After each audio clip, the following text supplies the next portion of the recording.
There are women whose whole lives are written by other hands, and there are women who keep the pen themselves, however small the ledger and however thin the ink.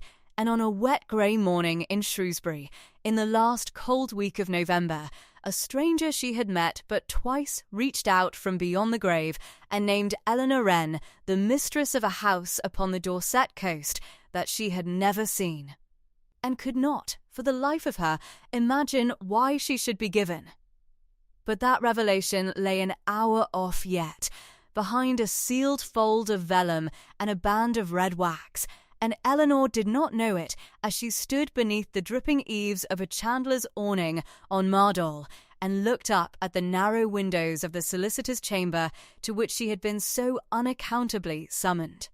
The rain came down upon Shrewsbury that morning, not in any honest downpour, but in a fine, ceaseless drizzle, the kind that does not so much fall as hang in the air and settle, soaking the wool of a cloak through to the shoulder without ever seeming to try.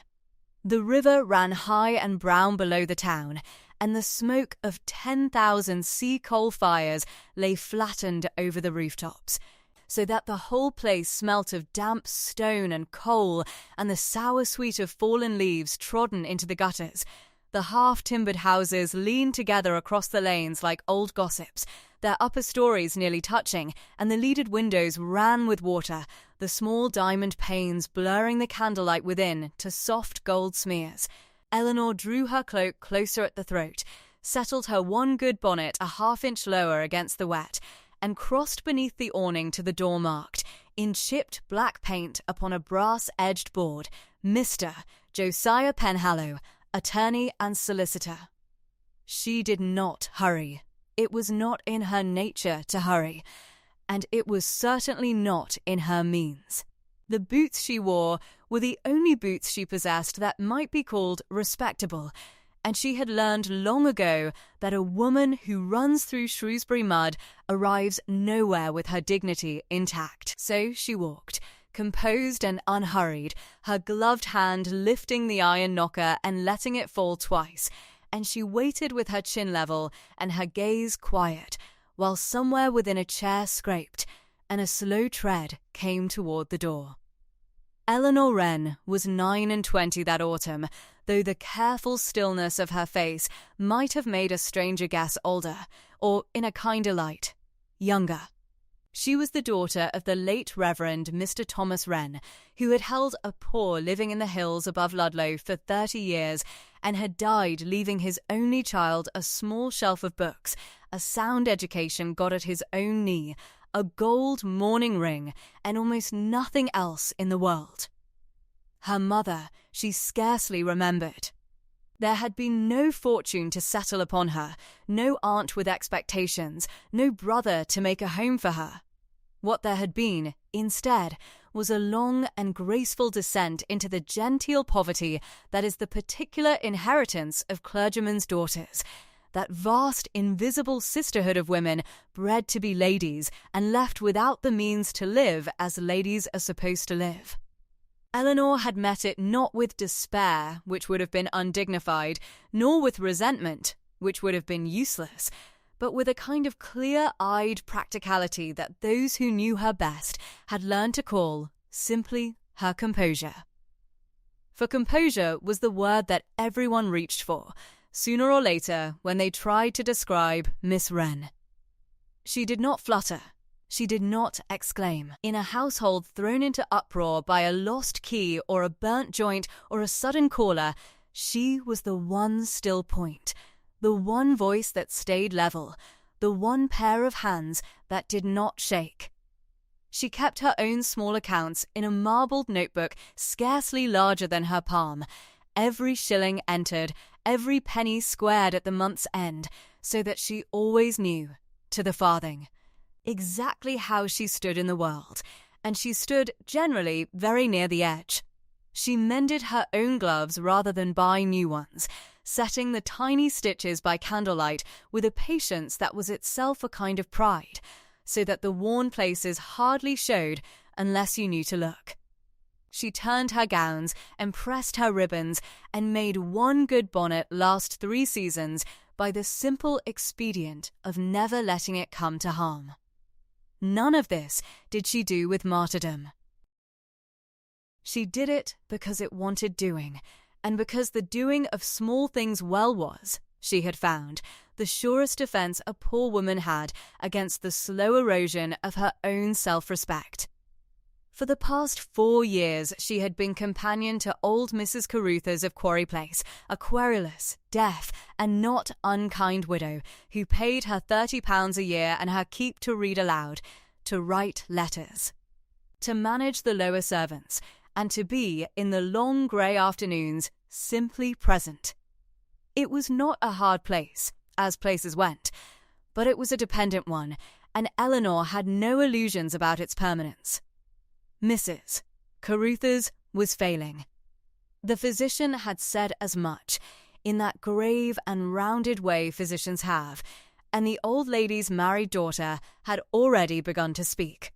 In Eleanor's hearing and over her head, as though she were a piece of the furniture, of the economies that would have to be made when Mamma was gone, and of how a paid companion was an indulgence Mamma's estate could ill afford. Eleanor had heard it all, level-faced, and had quietly begun to make inquiries after another situation, knowing full well what such inquiries yielded for a woman of 29 without youth's bloom, or a patron's recommendation, a governess's post in some remote family perhaps, with charges who would despise her and parents who would underpay her, or another companion's chair beside another fretful invalid, and after that another, and so on down the long diminishing years until she was the old woman herself, and there was no one to read to her. She expected nothing else. That was the plain truth of it, and she had made her peace with it as far as such a peace can be made. She expected nothing from anyone, asked nothing she had not earned, and was therefore, on that wet November morning, very nearly the last person in all England who might have expected to be summoned to a solicitor's chamber to hear her own name read out of a dead man's will. The letter had come 3 days before. She had it still, folded in her reticule, the paper good, and the hand a clerk's careful copperplate, the seal a plain one she did not know. "Madam," it had begun, with a formality that had made her pause over her morning chocolate, "I am instructed to request your attendance at my chambers in Mardole, Shrewsbury, upon a matter touching the estate of the late Mr. Aldous Hartwell, lately of the county of Dorset, deceased. The matter is of consequence to yourself, and I would urge you to come at your earliest convenience. Your obedient servant, Josiah Penhallow." Aldous Hartwell. She had turned the name over a great many times in 3 days, the way one worries at a knot, and she had got it loose at last, but only just. An old man, a difficult old man by all accounts, though she had not found him so. It had been, she thought, 4 years ago or near it, before ever she came to Mrs. Caruthers. She had been travelling by the common coach from Ludlow to a situation that had, in the event, come to nothing, and the coach had been weather-bound 2 nights at a poor inn upon the Welsh road, and there had been an old gentleman taken ill in the next room whom nobody would go near. But that was a thing to be thought of later, and more carefully, and Eleanor was a woman who thought of things in their proper order. For the present she only knew that she had once been kind to a stranger, expecting nothing, and that the stranger was now dead, and that a solicitor had sent for her, and that she could not for her life imagine the 2 facts had anything to do with one another. The door opened.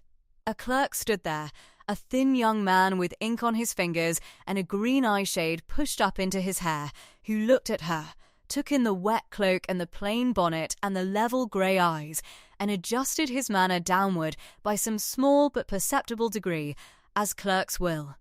"Miss Wren, you are expected." "Mr. Penhallow is engaged a moment, if you will wait." And he stood aside to let her into the narrow hall, and showed her, with a hand half extended, into a small front room where a fire of mean proportions did its best against the chill, and left her there. Eleanor sat. She drew off her wet gloves finger by finger and laid them across her knee to dry, and she folded her hands, and she waited.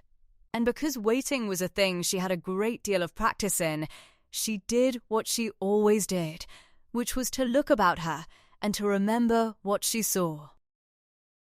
It was a habit so deep in her as to be almost beneath thought, this noticing, this quiet cataloguing of a room and its contents, and it had served her well in a life lived always at the edge of other people's households, where so much depended on knowing where things were and how they stood and who had moved what and when.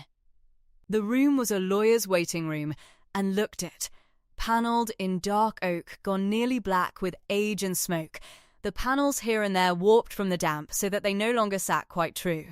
A tall clock stood in the corner, a good one, walnut-cased, its brass face engraved with a maker's name in Bristol, and it kept, she noticed, excellent time, its tick filling the silence with a slow and even authority. Above the mantel hung a portrait in oils, darkened with varnish and neglect, of a stout gentleman in the dress of the last century. A former partner of the firm, perhaps, who looked down upon the room with an expression of permanent and slightly pained disapproval. The walls were shelved to the ceiling with deed boxes, japanned tin boxes painted black, each with a name lettered in white upon its end, and racked bundles of papers tied in faded pink tape, the whole giving off that dry and particular smell of old vellum and dust and sealing wax that is the very perfume of the law.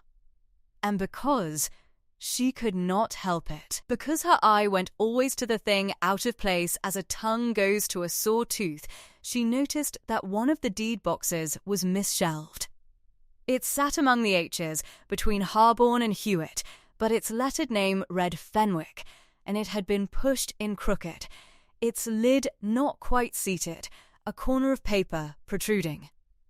Some hurried clerk, she thought, some afternoon of haste, had thrust it back in the wrong place and gone on to his dinner, and there it had sat, a small wrongness in an ordered room, waiting for someone with the eye and the leisure to mark it. Eleanor marked it. She did not know then that the habit which marked it would, before this affair was done, be the saving of her.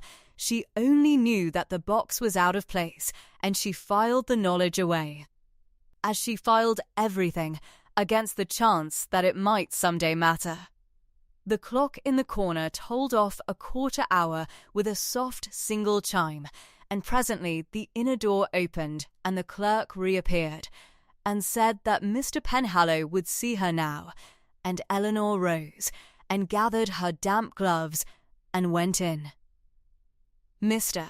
Josiah Penhallow was a small, neat, elderly man, dry as one of his own documents, with a clean-shaven face seemed like a walnut, and a pair of spectacles which he wore pushed up on his forehead until the precise moment he had need of them, when he would draw them down with a single practised gesture and look at the world through them with a sudden, alarming sharpness. He rose as she entered, which not every man of his profession would have troubled to do for a woman in a turned cloak, and bowed, and begged her to be seated in the chair across the broad table from his own, and Eleanor, marking the courtesy and giving it its due weight, inclined her head and sat, and arranged her hands in her lap, and waited for him to begin. He did not begin at once. He drew the spectacles down upon his nose and regarded her for a moment over them, and there was in his look something she could not quite read, something that was not unkindness, but was a long way from indifference, a kind of grave and weighing curiosity, as though he had heard a thing about her and was measuring the woman before him against the report. Then he seemed to recall himself, and he shuffled together a small sheaf of papers on the table before him, and squared their edges with his thumbs, and said, in a dry and level voice that matched her own composure measure for measure, Miss Wren, I am obliged to you for coming, and in such weather. You are, I take it, somewhat at a loss to know why you have been sent for." "I confess I am, sir," said Eleanor. Her voice was low and clear and perfectly steady. "Your letter spoke of the estate of a Mr. Aldous Hartwell, of Dorset. I believe I was once, some years ago and for a very little while, acquainted with a gentleman of that name. Beyond that, I can form no notion of how his affairs should touch mine, and I will own that the not knowing has puzzled me considerably." "It would," said Mr. Penhallow, and something that was almost, but not quite, the ghost of a smile moved at the corner of his dry mouth. "It would puzzle anyone. Let me come to it by degrees, Miss Wren, for it is a matter that wants coming to carefully, and I am a man who likes to do things in their order." He drew toward him a document of several pages, engrossed in a fair clerkly hand and bound with the inevitable ribbon, and laid his hand flat upon it. "This is the last will and testament of Aldous Hartwell, Esquire, late of Thornleigh Cove, in the county of Dorset, gentlemen, made and executed some 11 years since and never, in its main provisions, revoked. I will read you the substance of it presently. It is a plain enough instrument, and disposes of a modest estate in the modest and expected way, certain small legacies to servants and to charity, and the residue, the house, the land, the whole of what the old gentleman possessed, to his nephew and nearest blood relation, one Mr. Julian Hartwell, of London and of Bath. So it has stood these 11 years.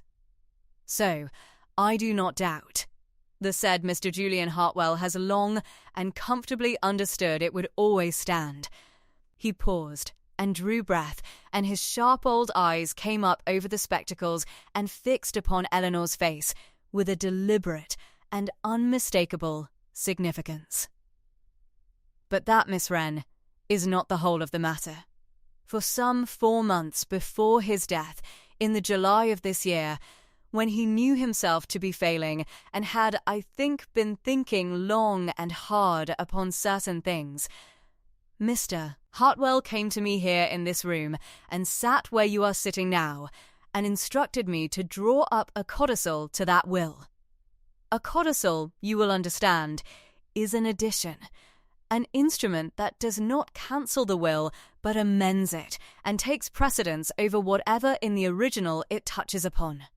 He gave me his instructions with great clearness and great deliberation. I wrote them out as he directed. He approved the draft, and we engrossed it fair, and upon the 17th day of July he executed it in this chamber, signing it in his own hand, in the presence of 2 witnesses who set their names beneath his, and I sealed it with his seal, and it was witnessed and dated and made good and lawful in every particular, and it lies now, the original, under his seal, lodged in the strong box of this firm where I myself placed it." Eleanor sat very still. She did not yet understand. How could she? But some instinct older than understanding had begun, very quietly, to gather itself within her, and she kept her hands folded in her lap and her eyes steady upon the old man's face, and did not speak. "That codicil," said Mr. Penhallow, and he lifted from beneath his hand a single folded sheet, heavy vellum, doubled and redoubled, and closed across its fold with a broad disk of red wax, into which a seal had been pressed, and he laid it upon the table between them where the firelight caught the wax, and made it gleam like a small dark jewel. That codicil, Miss Wren, makes one change, and one only. To the disposition of Mr. Hartwell's estate, it revokes the residuary bequest to his nephew, and in the place of Mr. Julian Hartwell, as heir to the house and lands of Thornleigh Cove upon the coast of Dorset, with all that pertains thereto, it names, in the testator's own considered words, and witnessed and sealed, and here the dry old voice did not falter, but it slowed, and weighted each word. And his eyes did not leave her face. It names you. Eleanor Wren, spinster, daughter of the late Reverend Thomas Wren. You, Miss Wren, and no other, are the heiress of Thornleigh Cove." The fire ticked in the grate. The clock in the outer room told off another fraction of its slow and even hours. And Eleanor Wren, who had come through that rain expecting nothing, as she had taught herself to expect nothing of anyone in all the world, sat without moving in the lawyer's chair, her composure unbroken on the surface, as still water is unbroken, while beneath it everything she had understood about her life turned slowly and completely over. She had met this man twice.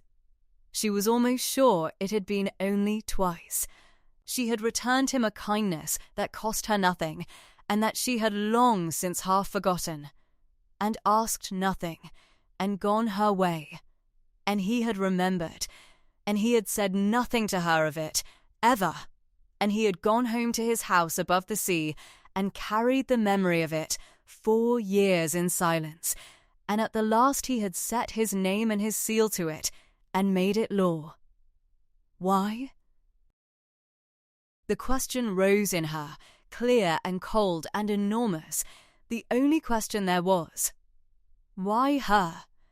Why, of all the world, should a dying stranger have reached past his own blood to lay this in the hands of a poor clergyman's daughter who had done him one small courtesy in a wayside inn, and forgotten it?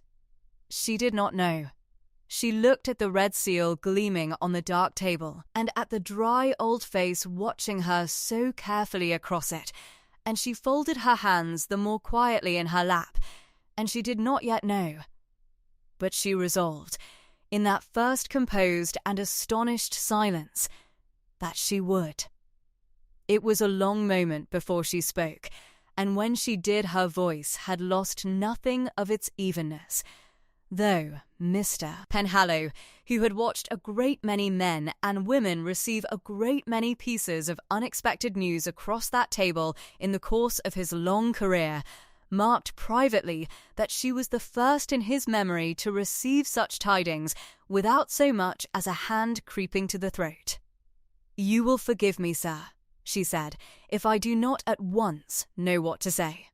I find I have a number of questions, and I should like, if you will permit me, to ask them in their order, as you say you yourself prefer to do things. For I think I shall understand this matter better if I begin at the dry end of it rather than the wonderful one."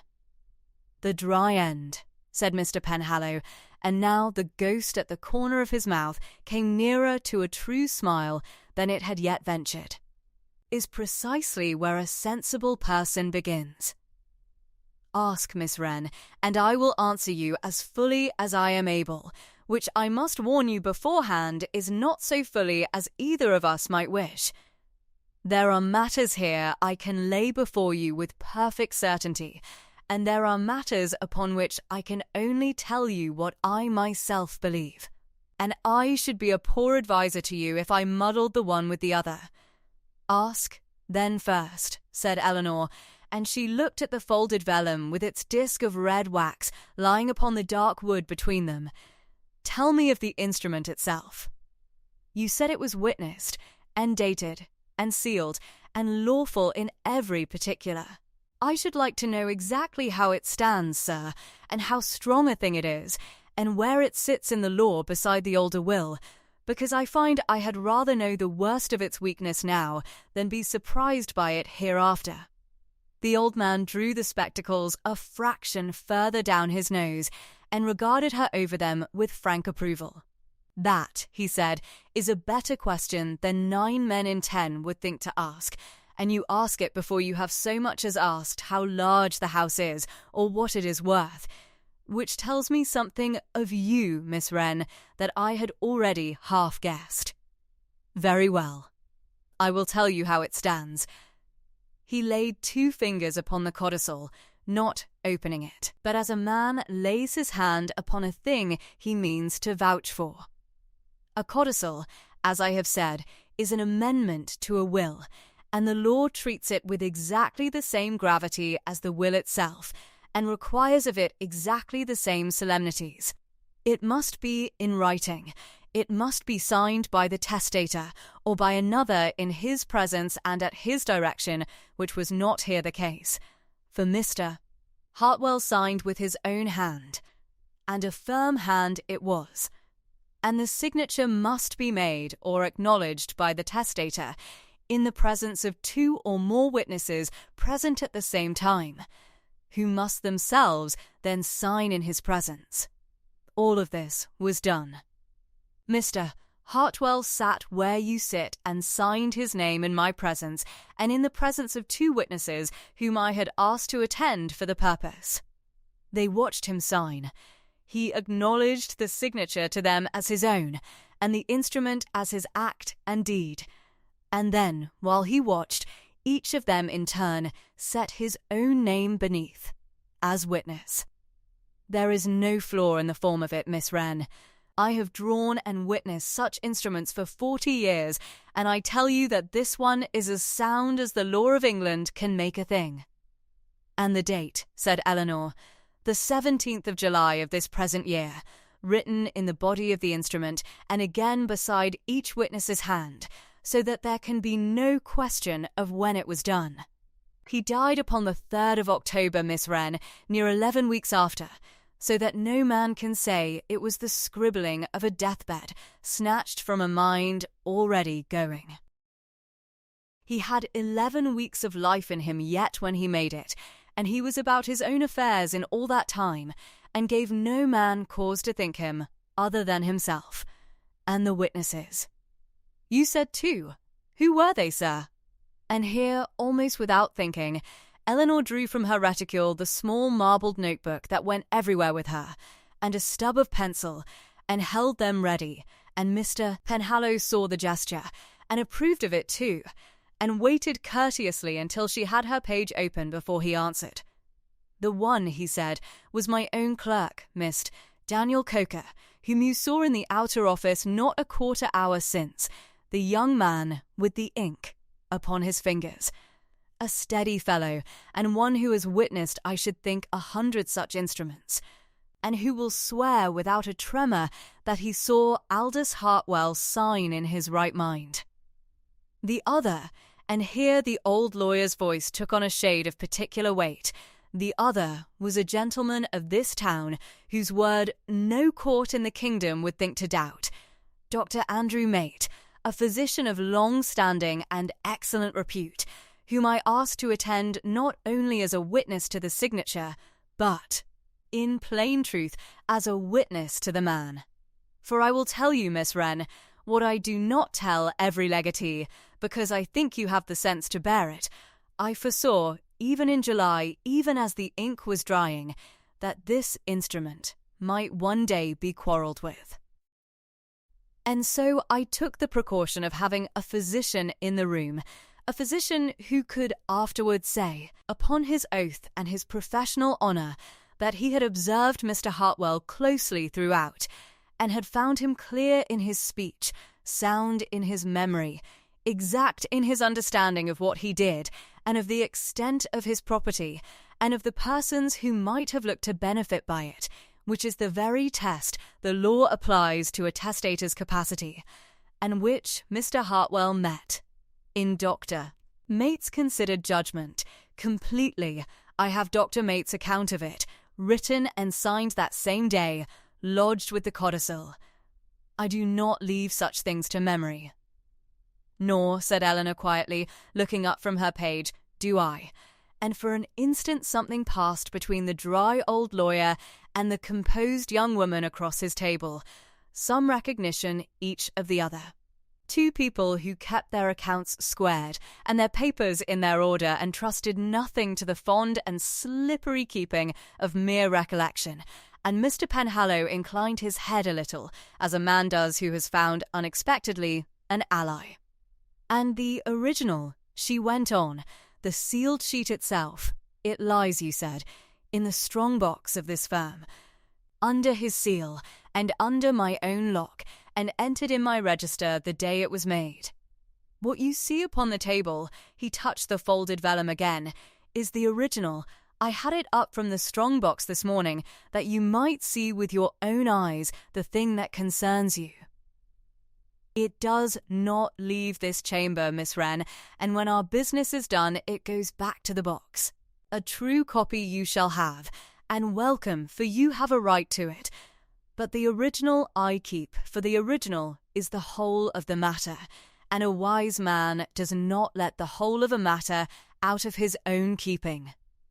Eleanor wrote a line or two more in her small clear hand, the date, the two names, the word physician underscored once, and then she closed the notebook upon her finger to keep the place, and folded her hands over it, and was silent a moment, ordering in her mind what she had learned. Form sound. Witnessed by clerk and by physician. Dated near 11 weeks before death. Original sealed and lodged. It was, she perceived, a strong thing, stronger than she would have dared to hope, had she known to hope for anything, and yet she perceived also, in the very care the old man had taken, the shape of the danger that care had been built against.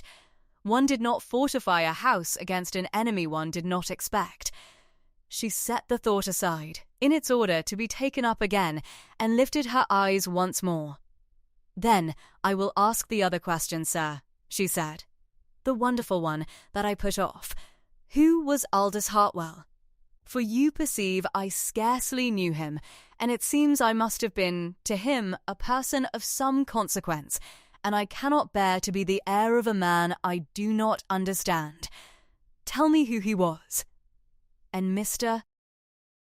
Penhallow leaned back in his chair and pushed the spectacles up again into the haven of his forehead, and was quiet a little while, as though deciding where to begin, and when he spoke it was in a different voice, lower less the lawyer, and more the man, the voice of one who is remembering a person he had known, and, in his dry way, esteemed he was, said the old man, a difficult man, Miss Wren, and I will not pretend to you that he was otherwise, for you would find me out, and you would be right to think the less of me for the flattery. He was difficult.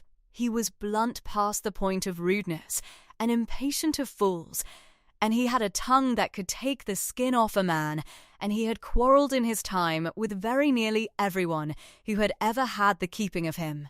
He was the younger son of a Dorset family of small gentry, and he went to sea young, not in the king's service but in the merchant trade, the West India trade, and after that the Levant, and he made by it a modest fortune, not a great one, never a great one, but enough, carefully husbanded, to buy back the house his family had let go, the house at Thornley Cove above the water, and to live there as a private gentleman the last 20 years of his life. He married late, a sea captain's daughter, and she died of a fever within 5 years and left him no child, and after that he was alone, and grew, I think, the harder for it, as men do who have once been softened and then have the softness taken from them. "And his people?" said Eleanor. "His blood. You named a nephew. His people," said Mr. Penhallow, and his dry mouth tightened, "had long since given him up, or he them, and I could not at this distance tell you with certainty which gave up which, though I have my own opinion. There was a brother, dead now these dozen years, with whom Aldous Hartwell had quarrelled past all mending over some matter of money or of pride, the precise nature of which is buried with them both, and of that brother there remained one son, Mr. Julian Hartwell, the nephew, the residuary heir of the old will, of whom I have already had occasion to speak, and of whom I find I must now speak more plainly." He paused, and Eleanor saw him choose his words, the lawyer returning a little to the man, weighing what he might fairly say of a person not present to answer for himself. "I will be just to him, Mr. Penhallow said at last. "Mr. Julian Hartwell is a gentleman of address and of parts. He is some 35 years of age, well-looking, well-spoken, easy in his manners, a man who shows to great advantage in a drawing-room, and is, I am given to understand, much liked in the circles he frequents in Bath and in town. He is not a fool. He is very far from being a fool, and you will do yourself a great disservice, Miss Wren, if ever you let yourself think him one. But he is a man, I believe, who has always lived a little beyond his means upon the expectation of what should come to him, and who regarded his uncle these many years not as a person to be visited and known and, God forgive the word, loved, but as an estate to be inherited, an inconvenient old man who was in unconscionable time about dying, and whose house and lands were as good as Julian Hartwell's own, only waiting upon the formality of a funeral. He came to Dorset seldom, and when he came, by all I have heard, he came to count the silver and to remind the old man of his duty to his blood, and to go away again. And the old man knew it. That is the heart of the matter, Miss Wren, and you had best hold fast to it, for it is the key to everything that has been done, and to everything that is yet to come.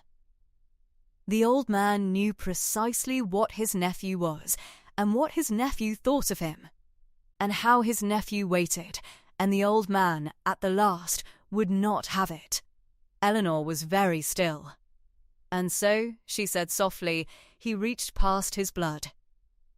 He reached past his blood, Missa, Penhallow agreed, to character. For that, Miss Wren, I will tell you now what I believe, marking it as belief and not as fact. That was the one thing in all the world that Aldous Hartwell prized, and the one thing he found nowhere among his own people, and the one thing, it seems, that he found in you. He said to me, sitting where you sit, upon the day he gave me my instructions, and I set it down that night, word for word as near as I could keep it, for I am, as you have seen, a man who does not trust to memory. He said, Penhallow, I have been all my life a difficult man, and I have been used all my life as a difficult man is used, born with for what he has, and not for what he is. There was one person who did not so use me. There was one young woman, in a wretched inn upon the Welsh road.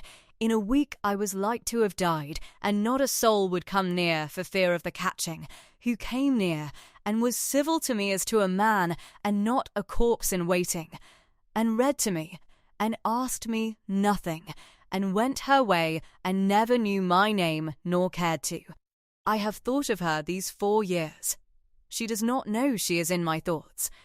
She did me a kindness, expecting nothing, which is the only kindness on this earth worth the name, and I am minded, before I die, to do her one in return, and to let it be known to my nephew and to all the world that a man may be remembered for how he was used, and that blood is not the only title to a house. Those were his words, Miss Wren, or near enough as makes no difference. And then he gave me your name, which he had been at some pains to learn, and your father's name, and the parish you came from, that there should be no mistaking you. And we drew the codicil, and now you know as much of the why of it as I know myself, and more than ever I thought to tell a living soul. The room was very quiet. The fire had burned low in the grate, and the slow clock in the outer office told off its even seconds, and Eleanor Wren sat with her small notebook closed beneath her folded hands, and looked at the disk of red wax upon the dark table, and felt the 4 years forgotten thing come back to her whole. The cold inn, the stench of the sick room, the frightened landlord who would send no one in, the old man grey and sweating upon the bed, and so fierce in his very weakness that the maid had fled from him weeping. She remembered going in because someone must, and because her father had taught her that a Christian does not leave a fellow creature to die alone for fear of inconvenience to herself.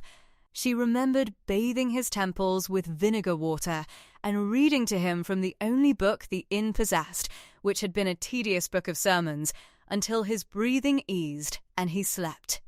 She remembered that he had been rude to her, and that she had not minded having been rude to by experts.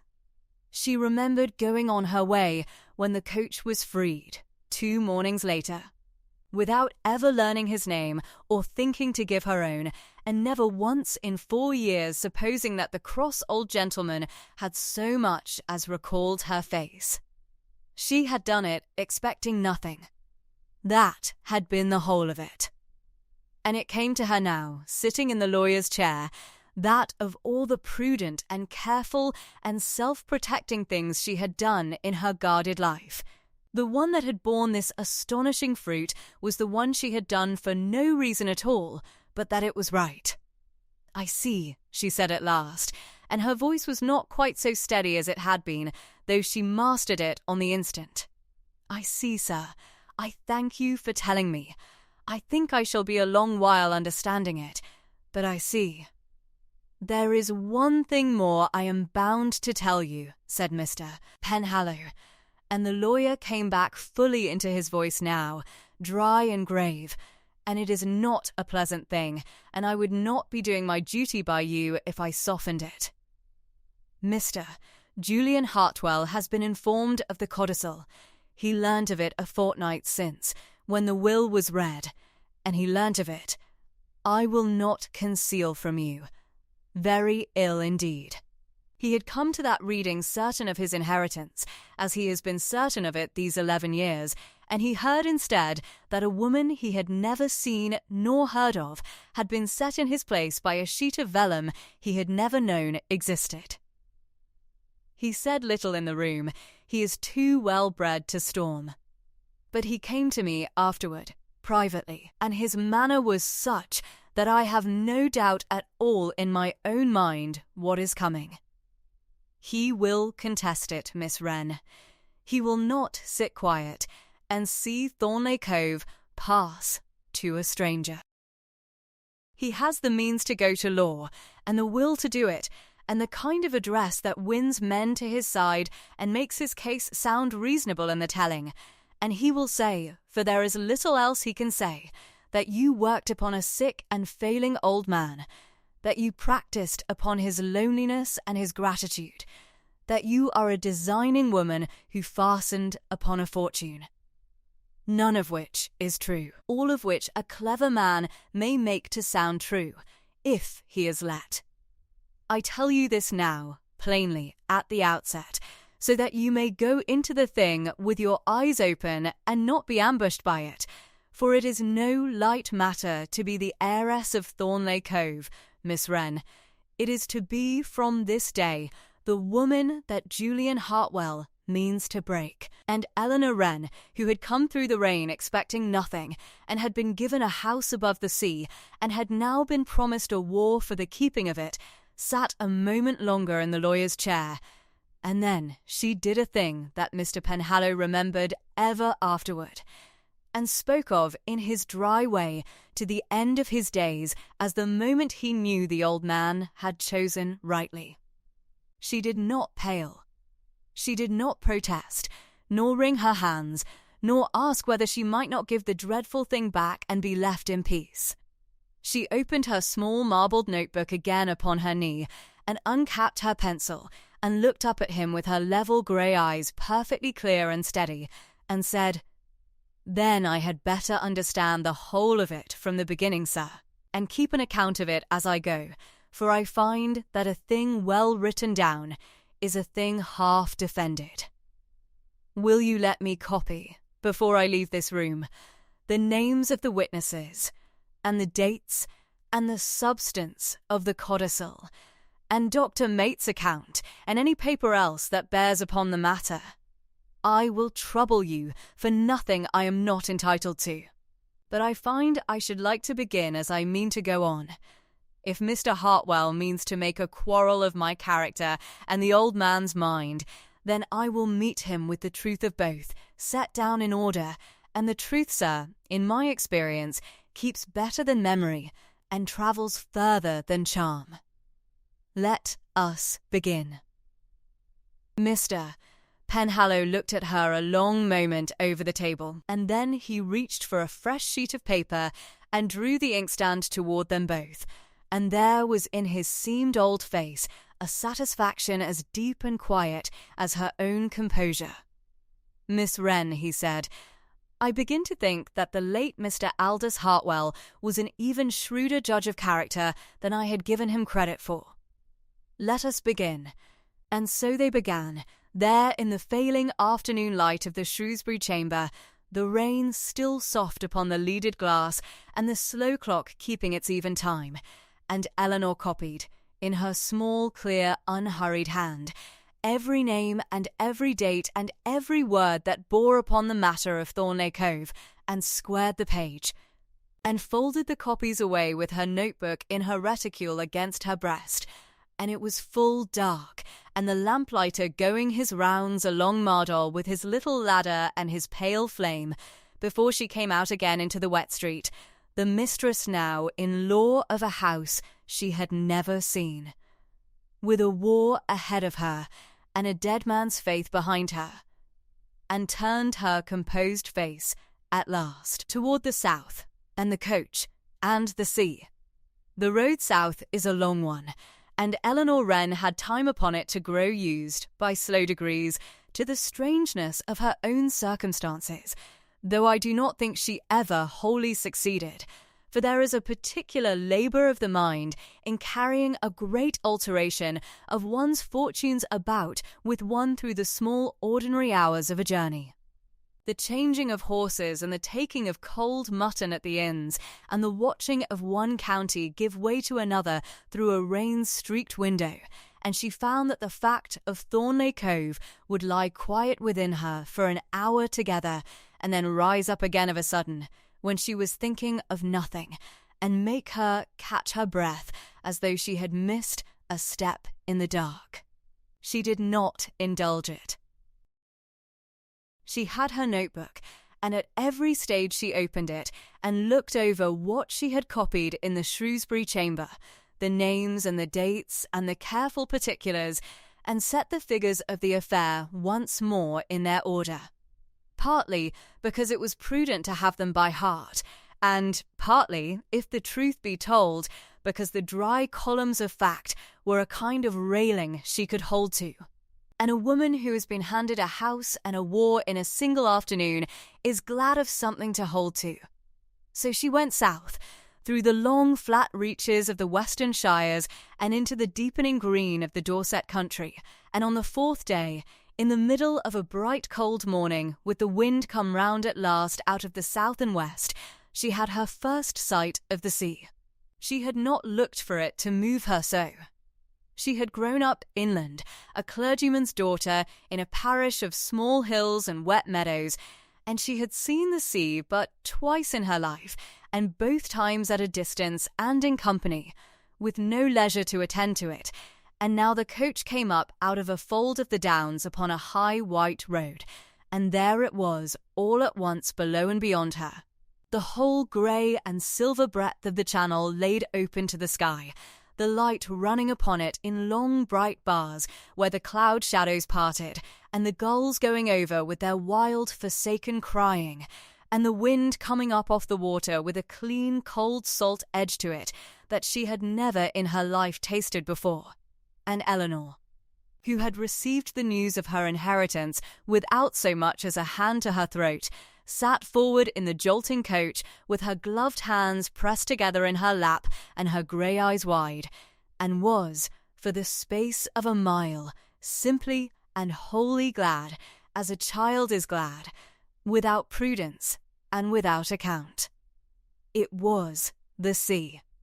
And somewhere down upon the edge of it, the man had told her, above a cove in the white cliffs, stood the house that was now her own. The last of the way was rough. The coach exchanged at a small posting-house for a hired chaise, and the chaise at length for a track too steep and stony for any wheel, so that she came to Thornleigh Cove the final half-mile on foot, with a boy from the village carrying her box behind her, and the wind plucking at her bonnet, and the cliff path falling away upon her left hand to the grey water far below. And so it was on foot, and a little out of breath, and with the colour the wind had whipped into her composed cheeks, that Eleanor Wren came round the last shoulder of the down and saw, for the first time, the house she had inherited from a man she had nursed for 2 nights in a wretched inn and never thought to see again. It stood lower than she had looked for, and stronger, a long, weathered, 2-storied house of the grey local stone, set back a little from the cliff's edge in a hollow of the land that sheltered it from the worst of the gales. With a steep roof of stone slates gone golden and green, with lichen and crusted white at the seaward edge with the droppings of the gulls. It was not a grand house, it made no pretension to be one, but it had been built by people who understood the weather it must stand against, low and square and stubborn, its windows set deep in the thickness of the walls, its chimneys broad and short. And it faced the sea full and square with a great range of windows along its southern front, so that even from the path Eleanor could see how the whole interior of the place must be flooded, on a clear day, with the moving silver light off the water. There was an old walled garden upon its landward side, much overgrown, the box hedges run wild, and the gravel walks gone green. And beyond the garden wall the rough turf of the headland ran away unbroken to the very lip of the cliff, where it ended in air and the long fall to the cove, and the slow white work of the sea among the rocks below. A thread of smoke stood up from one of the chimneys into the bright, cold air. Someone had lit a fire against her coming. The house was waiting for her.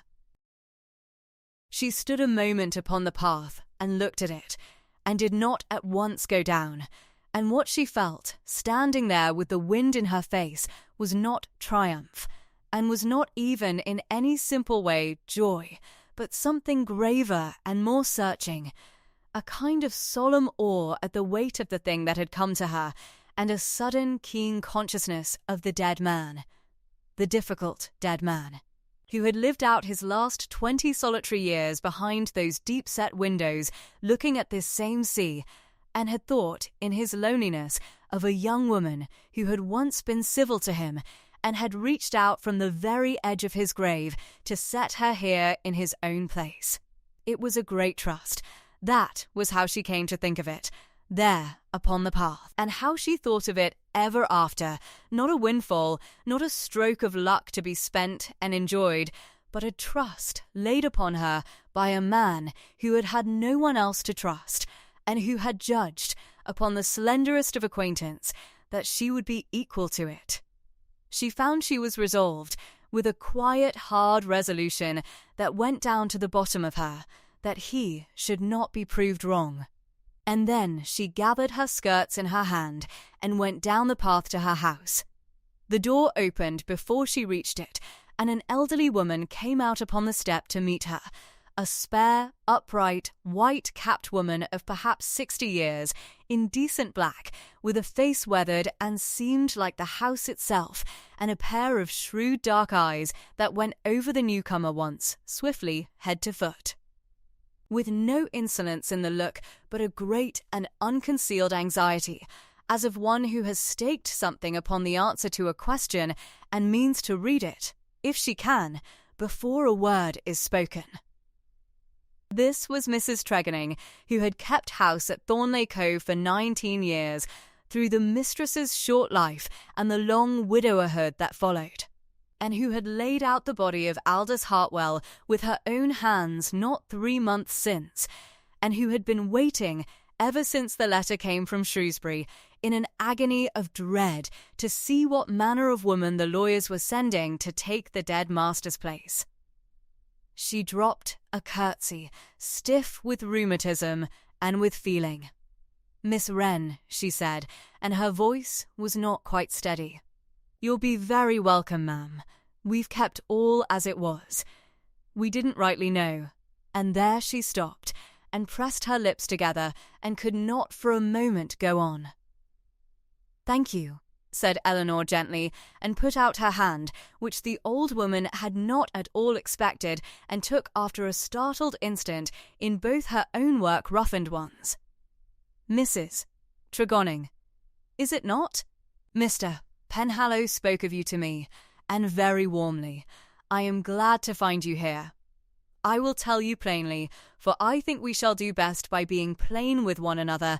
I have come into this house knowing almost nothing of it, and almost nothing of the gentleman who has so wonderfully left it to me, and I shall be very much in your debt, and in the debt of all who knew and served him, if you will help me to understand both. I do not come to make changes.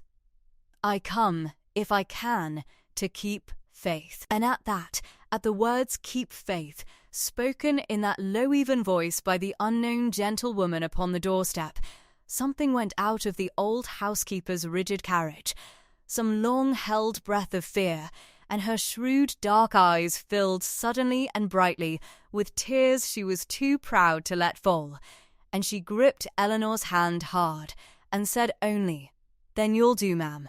You'll do. Come you in out of the wind." So Eleanor came into her house, and the house, when she was within it, took her quite as much as it had done from the path, and more, for the inside of it had a worn and living warmth that the grey exterior had not promised. Low ceilings crossed with dark old beams, floors of broad scrubbed boards that dipped and rose with the settling of 2 centuries. Deep window seats in the thickness of the walls where the southern light came pouring in off the sea and lay in great bright slabs upon the wood, and everywhere the faint clean salt of the air and the far-off ceaseless murmur of the water below the cliff, which she would learn in time to stop hearing and then, on the rare still nights when it fell quiet, to miss. There was a low broad hall with a fire of driftwood and sea coal upon the hearth, and a parlour beyond it, plain and comfortable, with the dead man's chair still set in the window where he had used to sit, and, opening from the parlour, the room that took Eleanor's heart the moment she crossed its threshold and held it ever after. The library. It was not large, but it was lined to the ceiling upon 3 sides with shelves, and the shelves were full, crammed and double-stacked and overflowing, with the accumulated reading of a long and curious and solitary life, voyages and charts and the chronicles of distant coasts, histories and sermons and the poets, treatises of husbandry and of the law, old tattered novels. Books in English and in French, and a few in tongues Eleanor could not name, many of them salt-stained and sea-worn, many annotated in a small, fierce-crabbed hand that she knew, with a small turn of the heart, must be his. The 4th side of the room was the great south window, and the window was full of the sea. There was a wide table beneath it, and an old leather chair, and a globe gone foxed and faded, and against the inner wall, where the shelves left off, there was a door, a stout, small door of dark oak, and the door was locked. The master's study, that was, said Mrs. Tregonning, following her glance. His own private room, ma'am, that he kept to himself, and let none of us within, not even me, not these 20 years. But to lay the fire of a morning, and that under his own eye. We've not touched it since. The lawyer in Shrewsbury has the key of it, he said, and would send it on to you with the rest. There's nothing in there but his own papers, I should think, ma'am, and his charts and his sea things, but it was his. Eleanor looked at the locked oak door a long moment, and at the small keyhole beneath the worn iron latch, and felt obscurely that whatever there was of Aldous Hartwell still to be understood lay on the far side of it, and she said nothing for the present, but marked it in her mind, and turned away, and let the old woman lead her on. In the days that followed, she took possession of Thornleigh Cove in the only manner she knew, which was the patient, orderly, unhurried manner of a woman who had kept her own small accounts squared all her life, and had never in her life been able to afford a single careless act. She did not lord it, and she did not idle, and above all she did not waste.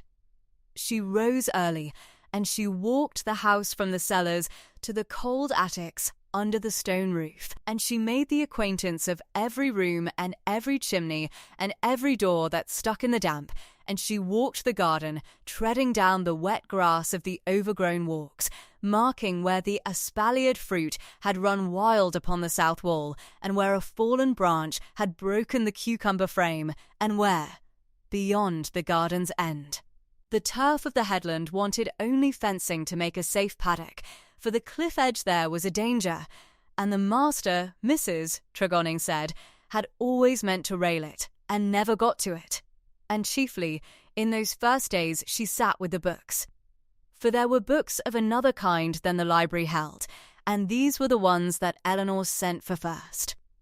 The household books, the estate books, the long, patient rows of figures in which the real life of the place was written. Mrs. Tregonning brought them to her in the parlour with a doubtful air, not certain the new mistress would trouble with such things, gentlewomen as a rule preferring not to, and was greatly reassured, in her turn, to find that the new mistress troubled with them more closely and more knowingly than the old master had done these last failing years.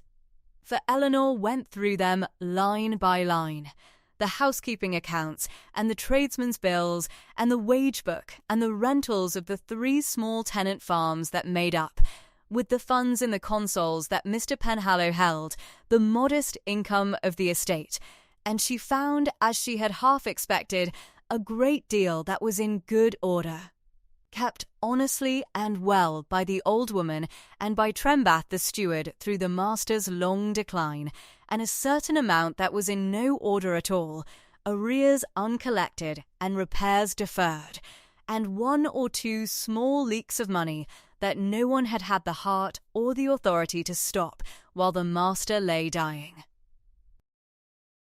She noted it all, the good and the ill, in her clear, unhurried hand, in a fresh book she had bought for the purpose, and she found order where she could, and where she found disorder she did not scold, but set quietly about the mending of it, so that within a fortnight there was not a person on the place, from old Trembath the steward to the boy who scared the gulls from the kitchen garden, who did not know that the new mistress saw everything and forgot nothing and was just. It was Trembath, the steward, a slow, stooped, deliberate old Cornishman with hands like roots and a long silence to him that took patience to draw out, who, more than any, gave her the dead man whole. He had served Aldous Hartwell the better part of those 20 years and had quarrelled with him. By his own grave admission, 100 times, the master being a difficult man and Trembath no soft one himself, and he loved him, Eleanor came to see, with the deep, undemonstrative loyalty of one hard, solitary nature for another. It was Trembath, leaning on his spade at the garden's end with the sea wind in the few white hairs left him, who said to her. Of a clear, cold afternoon when she had been a week in the house, he spoke of Emam. At the last like when his chest were bad and he couldn't sleep, and I'd sit up with him sometimes, him not a-bearing the women's fussing, he spoke of a young woman as had been kind to him, the once when he was sick on the Welsh road, and like to die, and none would come anigh him. Said she read to he, said she never asked his name, nor wanted nothing of him, and that were the wonder of it to him, ma'am, as he'd lived his whole life among them as wanted summat of him, and here were one as wanted nothing. The old man turned his spade in the wet earth, and did not look at her. I reckon that were you, ma'am. I reckon he found E out, somehow, after, and never told E. He were like that. He'd do a great thing for E, and bite your head off sooner than be thanked for it. And then, gruffly, looking away to the sea, I'm glad it's you, ma'am, and not the other. He'd not have rested, else, the other. So even here, at the garden's end with the gulls crying, the shadow of the other lay across the bright cold afternoon, and Eleanor, who had not forgotten for a single waking hour the warning Mr. Penhallow had given her, found that the people of the house spoke of Julian Hartwell in lowered voices, and with a kind of instinctive recoil, the nephew who had come so seldom and counted the silver when he came and looked at them all, master and servants alike, as so many fixtures that would shortly be his to keep or to turn off as suited him. They feared him. That was the plain truth of it. Under their loyalty, they feared that this strange good fortune of the kind unknown gentlewoman might yet be undone, and themselves with it, and the cold nephew set in the master's chair after all. And Eleanor, marking it, said nothing to feed the fear, and nothing to make light of it, but resolved the more firmly, in the cool quiet of her own resolution, that it should not come to pass. It was in the second week, upon a soft grey morning, when the sea mist lay along the cliff and blotted out the water, and the gulls came in close to the house crying through the fog, that she had her first sight of a neighbour.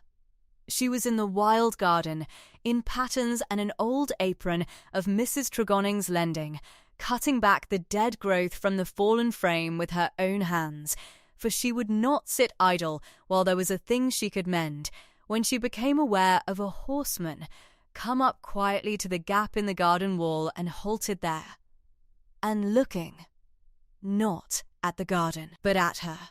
He did not advance. He sat his horse very still in the gateway, a man somewhat past 40, plainly and well dressed, with a grave, weathered face, and a quiet, steady pair of eyes, and the unmistakable, upright bearing of one who has spent years upon the deck of a ship. And when he saw that she had seen him, he took off his hat and bowed from the saddle, with a grave, deliberate courtesy that had in it not the least particle of presumption. "I ask your pardon," he said, and his voice was low and level and pleasant. "I had no thought to come upon you so. I am Ashe, Nathaniel Ashe, your neighbour, such as the word means upon this coast, where we are all of us a mile and more apart. My land marches with yours along the eastern combe. I knew Mr. Hartwell well, ma'am, as well, I think, as any man hereabout was let to know him, and I would not for the world intrude upon you in your first settling. But I could not, in conscience, let a fortnight go by and never ride over to say that if there is any service a neighbour can render you, any matter of the country, or the tenancies, or the law of the place, that a stranger to these parts might find dark, I am wholly at your command, and you have only to send." He paused, and his grave eyes rested on her a moment with something in them she could not at once read, a kind of grave considering respect. "He spoke of you, ma'am," at the end he added, more quietly, "not by name, but he spoke of you, and of what he meant to do. And I will say only that I thought him right to do it, and that I am glad to see you here. I'll not keep you standing in the wet. Your servant, Miss Wren." And he bowed again, and put on his hat, and turned his horse, and was gone into the mist before she had well found her answer, and Eleanor stood among the dead holms with her shears in her hand, and looked after him into the grey, and was conscious, for no reason she could have given, that the morning seemed a little less solitary than it had done, and the war ahead a little less to be faced alone. She did not let herself dwell on it. She had no leisure, and less inclination, for the colouring of a chance civility into anything beyond itself. She had a house to keep, and an estate to set in order, and, hanging over all, the certainty of a contest yet to come. And the contest, when its first stroke fell as such things do, not with a horseman in the mist, but with a folded letter upon the breakfast table. It came on the last morning of that second week, carried up from the village with the rest of the post, a single sheet sealed with a seal she did not know, directed to her in a clerkly hand, and bearing upon the cover the name of a firm of attorneys in Bath. Mrs. Tregoning brought it in upon the salver with a look, For the old woman had a countrywoman's instinct for an ill-omened letter, and this one she misliked on sight. And Eleanor took it, and broke the seal, and read it through standing in the great slab of grey sea light at the parlour window, once slowly and once again. It was very correct, and very cold, and very brief. It gave her to understand, with every form of legal courtesy and no atom of its substance, that the writers were instructed by their client, Mr. Julian Hartwell of Bath, to contest the validity of the pretended codicil of the late Aldous Hartwell, Esquire, upon grounds to be particularised in due course. The same to include, but not to be limited to, the exercise of undue and improper influence upon the mind of an aged and infirm testator, and grave question touching the soundness of the said testator's understanding at the time of the alleged execution, and certain doubts which their client reserved to himself to press concerning the authenticity of the instrument itself. And that pending the determination of the matter, their client must require that no act be done, and no monies expended, in derogation of his rights as residuary heir under the true and uncontested will. It was, in short, the war, declared in form, and signed and sealed. Eleanor Wren read it through the second time, and then she folded it again along its creases, very exactly, and stood a moment looking out through the great window at the sea, which had cleared as the morning warmed, and lay now bright and moving and indifferent under the climbing sun, with the gulls going over it, and a single far brown sail standing out from the land.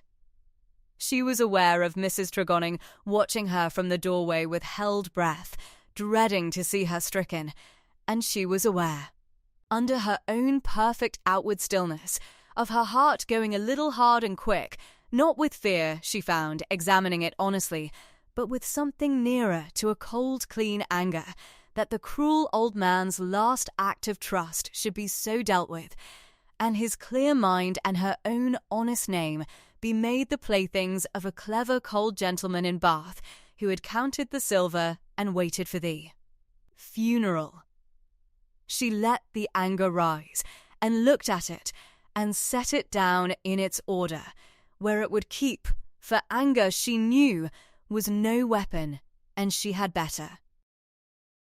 And then she turned from the window with her face perfectly composed, and gave the old woman a small, steady, reassuring smile that did more to ease that anxious heart than any quantity of words, and she crossed the room to the table where her own books lay, and sat down, and drew toward her the fresh ledger of the affair that she had begun in the Shrewsbury chamber, and carried south, and uncapped her pencil, and opened it to a clean page, and there, in her clear, unhurried hand, beneath the names and the dates, and the careful particulars of all that had gone before, she wrote the day's date, and under it plainly the fact that on this morning Mr. Julian Hartwell had given notice, by his attorneys of Bath, that he would contest the codicil.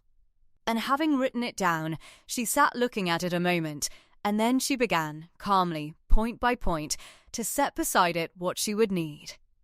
What she would need, she found, ordered itself under 3 plain heads, and she wrote them down one beneath another with a space left clear below each, as a careful woman lays out the columns of a reckoning before she has the figures to fill them. And the 3 were these.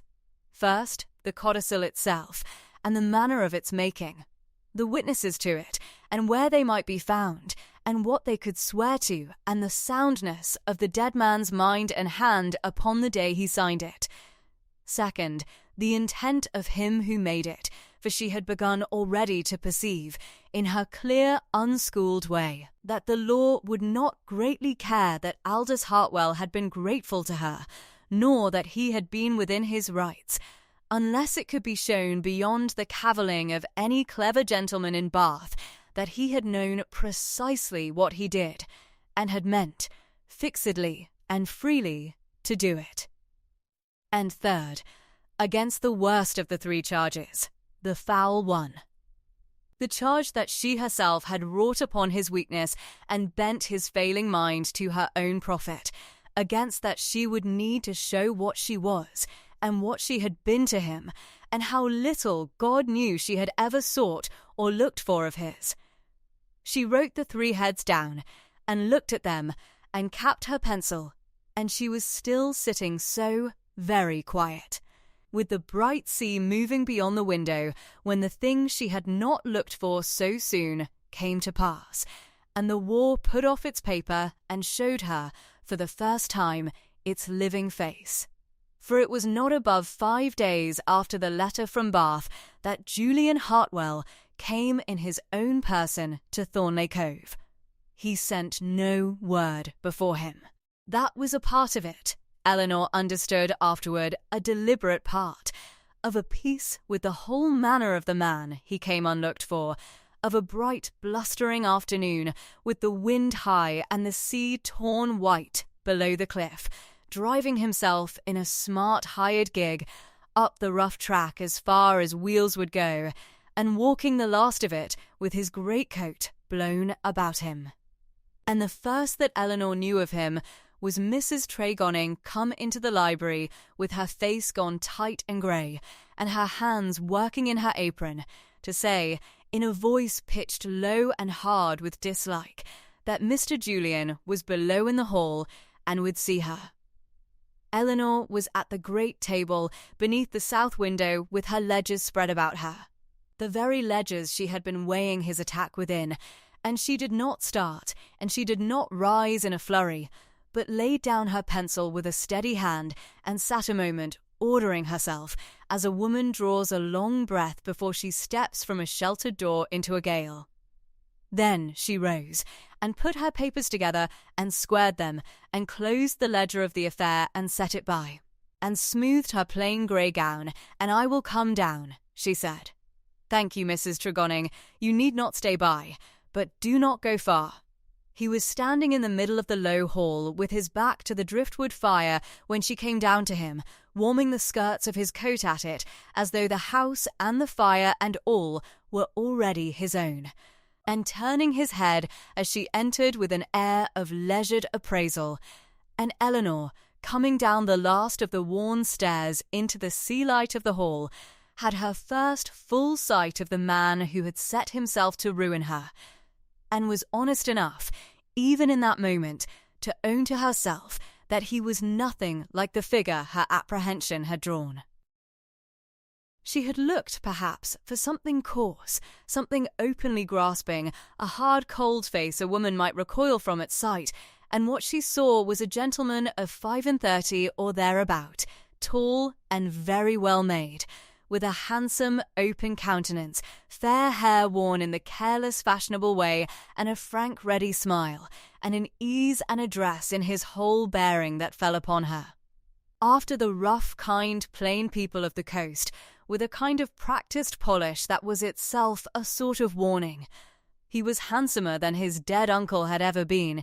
He was, she saw at once, accustomed to please, and to be pleased, and to carry rooms by the simple weight of his charm, and he came forward to meet her with his hand half out, and his smile at the full, as easily as if she had been an old friend met by happy chance, and not the woman he meant to strip of house and home. "Miss Wren," he said warmly, "Miss Wren at last, you must forgive my coming down upon you so, with no ceremony. I am a plain blunt fellow, I confess it, and I had a notion we should understand one another far better face to face, you and I, than through all this dreadful machinery of attorneys and their letters, which, upon my honour, is as little to my taste as I am sure it is to yours. May we not sit? I have come a weary way to see you, and with the kindest intentions in the world." And he drew forward, with that same ease, the very chair that had been his uncle's, the great worn leather chair from the window where the dead man had used to sit, and set it for her with a graceful bow, as though to do her honour, and Eleanor, who saw the small insolence of it and would not seem to see it, inclined her head and took instead a plain chair by the table, and folded her hands in her lap, and waited, with her grey eyes steady on his face, and not one flicker of disturbance in her own. He talked. He talked very well, and for a good while, and Eleanor let him, sitting quiet and attentive, and giving him nothing, which is a thing that disconcerts a fluent man more than any quantity of interruption. He spoke of his poor uncle, and of his grief, and of the sad decay of the old man's powers in his last years, which, he gave her sorrowfully to understand, had been far advanced, far beyond what a stranger coming new upon the scene could be expected to know. He spoke of the long and tender connection of blood between himself and the dead man, the natural claims of a nephew, the expectations he had been encouraged, these many years, to entertain. He spoke with a delicate lowering of the voice and a frank, rueful candour that was beautifully done, of how very strange, how very painful, the whole present circumstance must appear to any disinterested eye, a lonely failing old gentleman and a young woman, a stranger, coming into his life at its very close, and a paper, a sudden late paper, undoing in a stroke the settled disposition of years. "I say nothing, Miss Wren," he said gently, leaning toward her with his handsome face all candour. "I impute nothing. Pray believe that I impute nothing in the world to you. I am very sure you are everything that is amiable. But you are a woman of sense. I see it, and you must feel as I feel how the thing will look. The world is not kind, Miss Wren, to such a story. The world will talk. And I would spare you that, I would spare us both that, if you will let me." "You are very considerate, sir," said Eleanor. It was nearly the first thing she had said, and she said it quite evenly, without irony and without warmth, and let it lie. "I would be more than considerate," he said, and now he came to it, smoothly, as a man lays down a card he has been holding from the first. "I would be just, generous even, beyond what some would think the case required of me. Hear me, Miss Wren, and believe that I speak as a friend. This contest, if it goes forward, will be long, and it will be costly, and it will be, forgive me, very public, and very wounding. And there is in such matters never any certainty for either party until the thing is done. You are alone. You have, I think, no great fortune of your own to spend upon attorneys and proctors and the endless ruinous delays of the law. You have no powerful friends to stand your champions. You have, against you, the plain natural presumption of the world and the settled rights of blood. I do not say you must lose. I say only that you may, and that you will be put to a cruel charge and a crueler exposure in the trying of it, win or no." He paused, and his voice dropped to its kindest. "Let it not come to that. Let us be reasonable, you and I, as two sensible people may. Withdraw your claim, quietly, with no admission of any kind, the codicil simply not propounded, and you shall have from me, freely and at once, a settlement that will keep you in genteel comfort all your days, a sum down, Miss Wren, a handsome sum, and your name unspotted, and no scandal, and no war. Is not that better? Is not that?" And the warm smile came again, frank and pleasant and sure of itself, "a great deal better, for a woman in your situation, than all this?" And there it was, laid open on the table between them in the sea-light, the bribe, and the threat that went with it cased in velvet, and the whole cool calculation of the man that a friendless, gentle woman, shown the long, ruinous road on the one hand, and a comfortable certainty on the other, must surely, if she had any sense at all, take the certainty and be grateful. He sat back a little, well pleased with himself, and waited for her gratitude. Eleanor was silent a moment.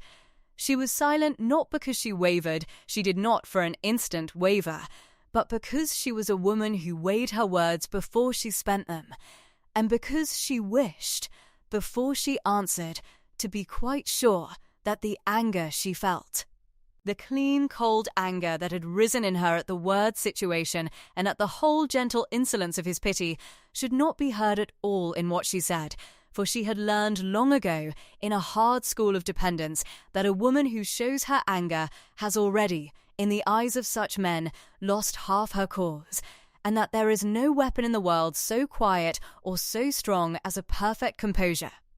So she waited until she was mistress of it, and then she lifted her eyes to his, steadily, and spoke. "Mr. Hartwell," she said, "I thank you for coming so far, and for speaking so plainly, for plain speaking saves a great deal of time. I will be as plain. You have offered me money to go away. I understand you very well, and I must tell you, without any heat, that I shall not take it, and that I shall not go away, and I think it right you should know my reasons, so that you do not waste another such journey, nor another such offer, in the belief that I have not understood you, or that I may be brought by a larger sum to understand you better. I shall not." She paused, and her voice, low and even, did not rise by a hair. "I did not seek this house, sir. I did not seek your uncle, nor his acquaintance, nor one penny of his money, and until a Shrewsbury attorney summoned me, I had near forgotten there was such a man alive. I had met him twice. I did him, the once, a small plain kindness that any Christian woman would have done, and that cost me nothing but 2 nights' sleep. And I asked nothing of him for it, and looked for nothing, and I went my way and thought no more of him. What he did, after, he did of himself, in his own mind, in his own house, by his own free act, and without my knowledge or my seeking, and if he chose, being of sound understanding and his own master, to leave what was his to one who had been kind to him, rather than to one who. And here, for the first and only time, she let the smallest edge come into the level voice, no more than the flat of a blade turned a moment to the light, rather than to one who counted his silver and waited upon his funeral. Then that was his right, sir, and his to do, and it is not my part, nor yours, to undo it." The smile had gone from his face. It went slowly, and he tried to hold it. But it went, and something else came up beneath it that was a great deal nearer the true man, a cold, quick narrowing of the frank blue eyes, an ugly tightening about the pleasant mouth. "You speak boldly," he said, low, "for a woman who has so much to lose." "I speak truly," said Eleanor, "which is a thing that costs nothing and serves better. You have spoken to me, sir, of how this matter will look to the world, and of the world's unkindness, and of scandal, and I do not doubt you mean to make it look as ill as ever you can. For I am not a fool, Miss Hartwell, whatever your hopes of me. But I will tell you what I have, against all your looking. I have the plain truth of what passed, which is no more than I have told you.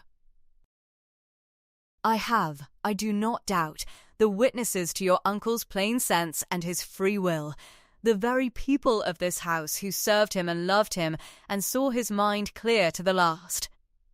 I have his own act, properly done and properly witnessed under the eye of an honest attorney.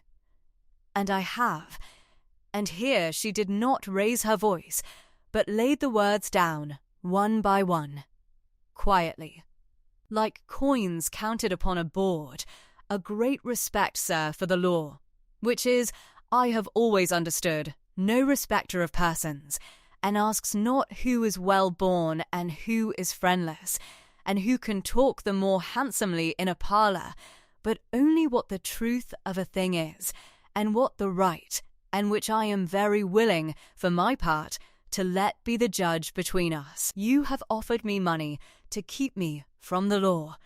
I will not take your money. I will go to the law.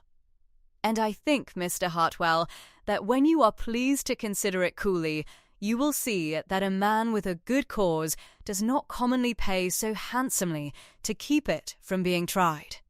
It was very quietly said, and it went home. She saw it go home, saw the small, involuntary flinch of it cross his face, for she had turned his own offer against him and named it for the thing it was, the act of a man who feared the trial of the truth he pretended to invite. He was on his feet now, his ease all gone, the charm fallen off him like a cloak dropped, and what stood before her in the sea-light was a hard, handsome, angry man who was not used to being refused and liked it very ill. He gathered himself, he made one more essay, and his voice when it came was changed, the warmth curdled to a smooth and chilling menace. "You will repent this, madam," he said softly. "You think you understand your situation. You do not. You are a nobody, forgive me, but you compel it, a governess, a paid companion, a woman with not a name, nor a guinea, nor a friend in the world, but what charity has lent you, and you set yourself against a gentleman of family and fortune, in a quarrel where the very colour of the thing is against you. The designing woman and the doting fool, a tale the world has heard 1,000 times and is always glad to hear again. I shall not be gentle, since you will have it so. I shall ask, before a court, by what arts a stranger came so suddenly into a dying man's whole estate. I shall ask whether his mind was his own. I shall ask, madam, things you will find it very bitter to be asked in public, with your name upon every tongue from here to Bath, and when I have done, there will not be a drawing-room in the county that will receive you, mistress of Thornleigh Cove or no. That is what you choose, when you choose the law. I had thought to spare you it. Remember, when it is too late, that I offered. Eleanor had risen too when he rose, for she would not be stood over, and she stood now very straight and still before him, her hands quiet at her sides, and met the threat full, without one step backward and without one change of colour. I shall remember, sir, she said, that you offered. I shall remember it very particularly, and something in the steadiness of it, in the perfect grave, unfrightened composure of the friendless woman who would not be frightened, daunted him at the last as no defiance could have done, for there is nothing so disconcerting to a man who has staked all upon another's fear as to find, where he looked for it, only a calm and a contempt he cannot reach. He stared at her a moment, then he caught up his hat from the chair, his uncle's chair, and made her a short, hard mockery of a bow, and "your servant, madame," he said, between his teeth, and went out of the low door into the wind, and was gone, and presently from the path above came the rattle of the gig, and the crack of the whip laid harder than need was across the hired horse, dwindling away over the down. Eleanor stood where she was until the sound of it had quite died, and then she found that her knees were not, after all, so steady as her voice had been. And she sat down, not in the master's chair, which she never used, but in the plain chair by the table, and was very still for a little while, and let the wind and the sea fill up the quiet. She was not shaken by his anger. She had looked for his anger, and was rather the easier for having seen it, since a man who threatens so is a man who has come to the end of better arguments. But she was shaken, a very little, by the cold, clear sight he had given her of what was coming, the public asking, the cruel questions, her own honest name dragged out and turned over before strangers, the long, ruinous, costly fight of a nobody against a gentleman of family. He had not lied about that. It would be all he said, and worse. And she sat and looked at it steadily, as she made herself look at every hard thing steadily, until she had taken its true measure and was no longer afraid of it, and then she did the thing she always did, which was to turn from the fear to the work. She drew the ledger of the affair toward her again, and opened it, and uncapped her pencil, and beneath the entry of 5 days since she wrote, in her clear, unhurried hand, the date of this day, and under it plainly that Mr. Julian Hartwell came in person and offered me money to withdraw my claim, the sum not named but called handsome, on condition the codicil be not propounded, which I refused. And then, after it, having considered a moment with the pencil's end against her lip, he threatens to allege undue influence and unsoundness of mind in the testator, and to use my friendless condition and the public scandal of the cause to break my resolution. She read it over, and then, because she had a long memory and a longer patience, she added one line more, small and exact. He offered money to keep the cause from trial. This may be shown, for she had seen, in the very moment of his threatening, the use that lay in his threat. She had told him no more than the truth when she said that a man with a good cause does not pay to keep it from the court, and she did not mean that truth to be lost.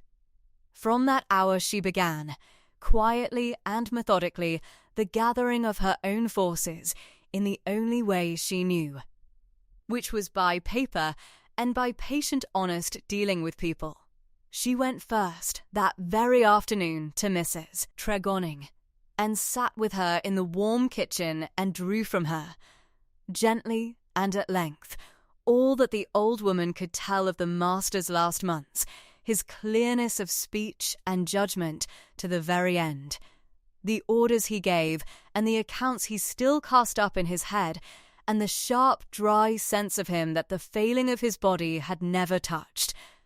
And she wrote it down, with the old woman watching, and read it back to her, and Mrs. Tregonning set her cramped signature beneath it with a kind of fierce satisfaction, saying she would swear to every word of it on the book before any court in England, and let the cold nephew do his worst. She had Trembath in the next day, and did the same, and the slow old steward, turning his hat in his route like Hans, gave her in his few grave words a thing more precious than he knew, for he could fix the very week of the master's making of the codicil, and swear the master had been hale enough that month to ride to the cliff paddock and dispute him over the fencing of it, mind as sharp as a gull's eye, and no more failing in his wits than Trembath himself.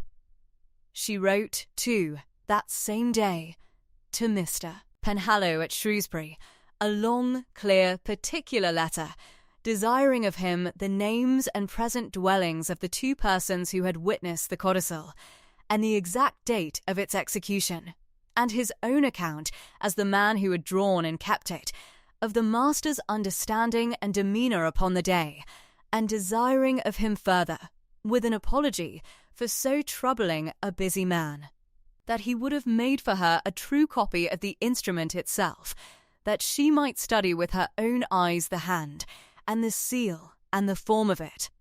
Her weapons, she had told Julian Hartwell, were the truth, and the witnesses, and the law, and she set now, without haste and without rest, to the gathering of them, each in its order, each set down in her book.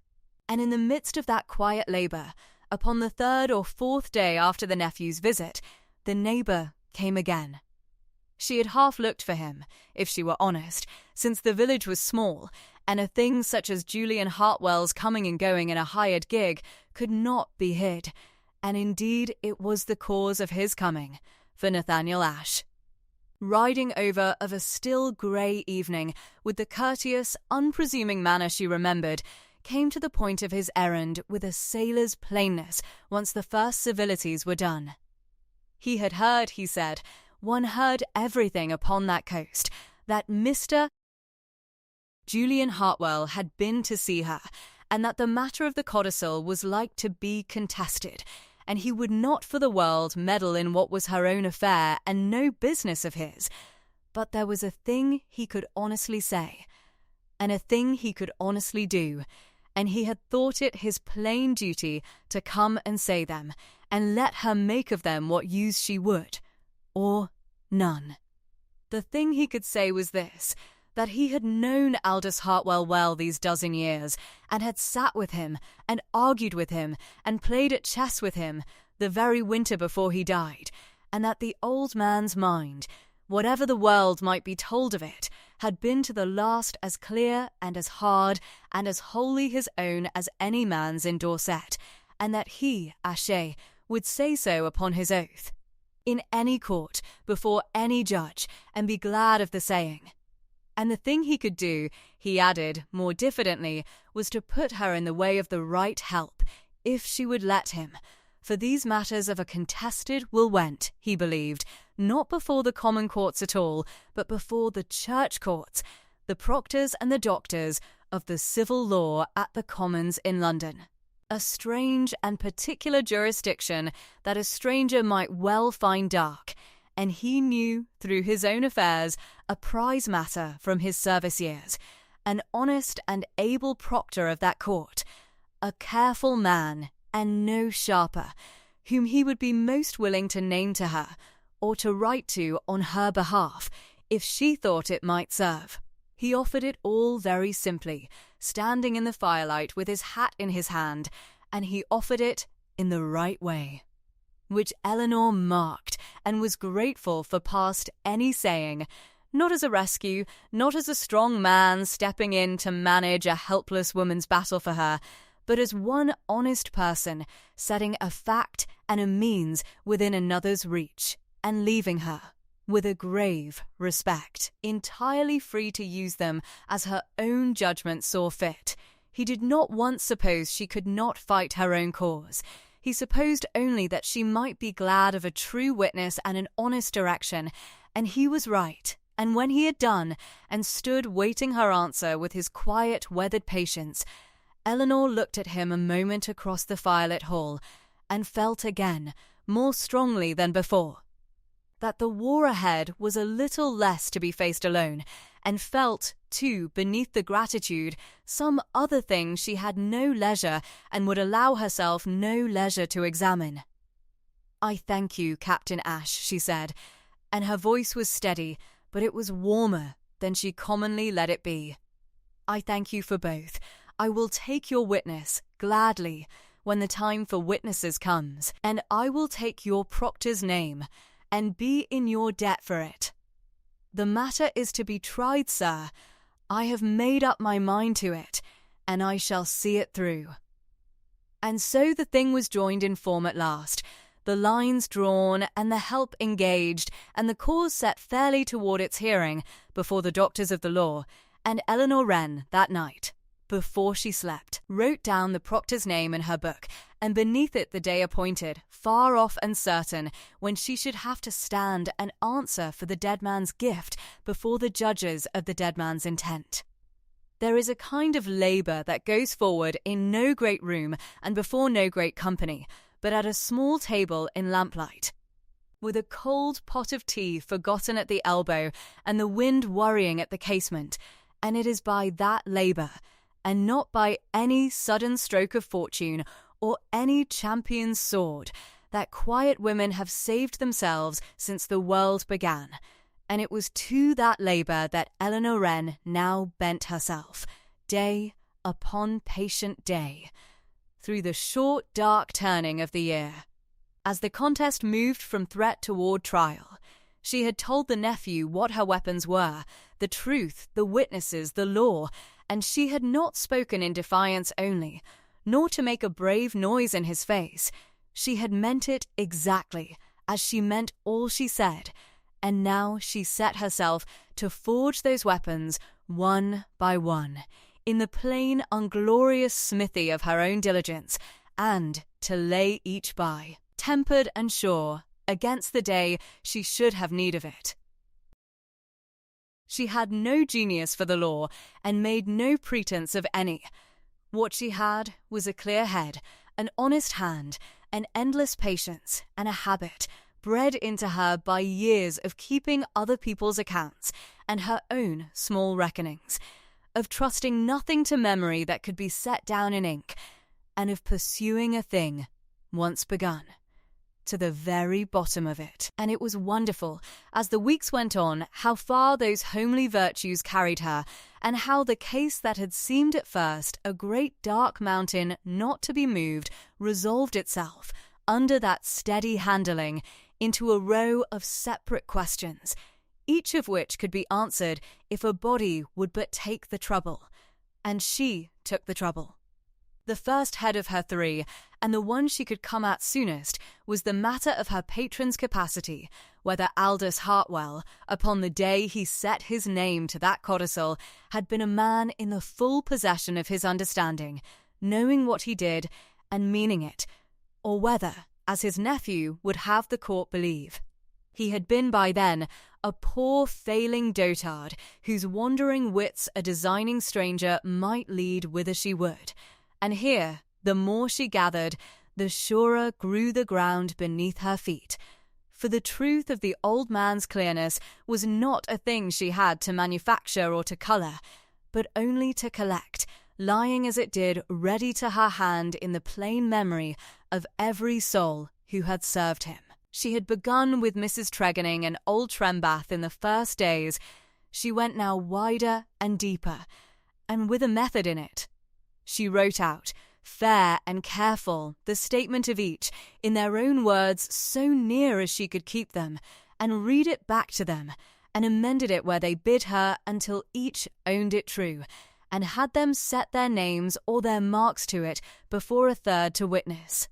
And she made it her rule to ask each not for their opinion of the master's mind, which any clever counsel could brush aside as the fondness of a servant, but for the particular things he had done and said within their own seeing, the accounts he had cast, the bargains he had driven, the letters he had dictated, the sharp, shrewd judgments he had passed on this man and that, so that it should not be a servant's loyalty offered to the court, but a heap of plain hard facts out of which the court must draw the loyalty's conclusion for itself.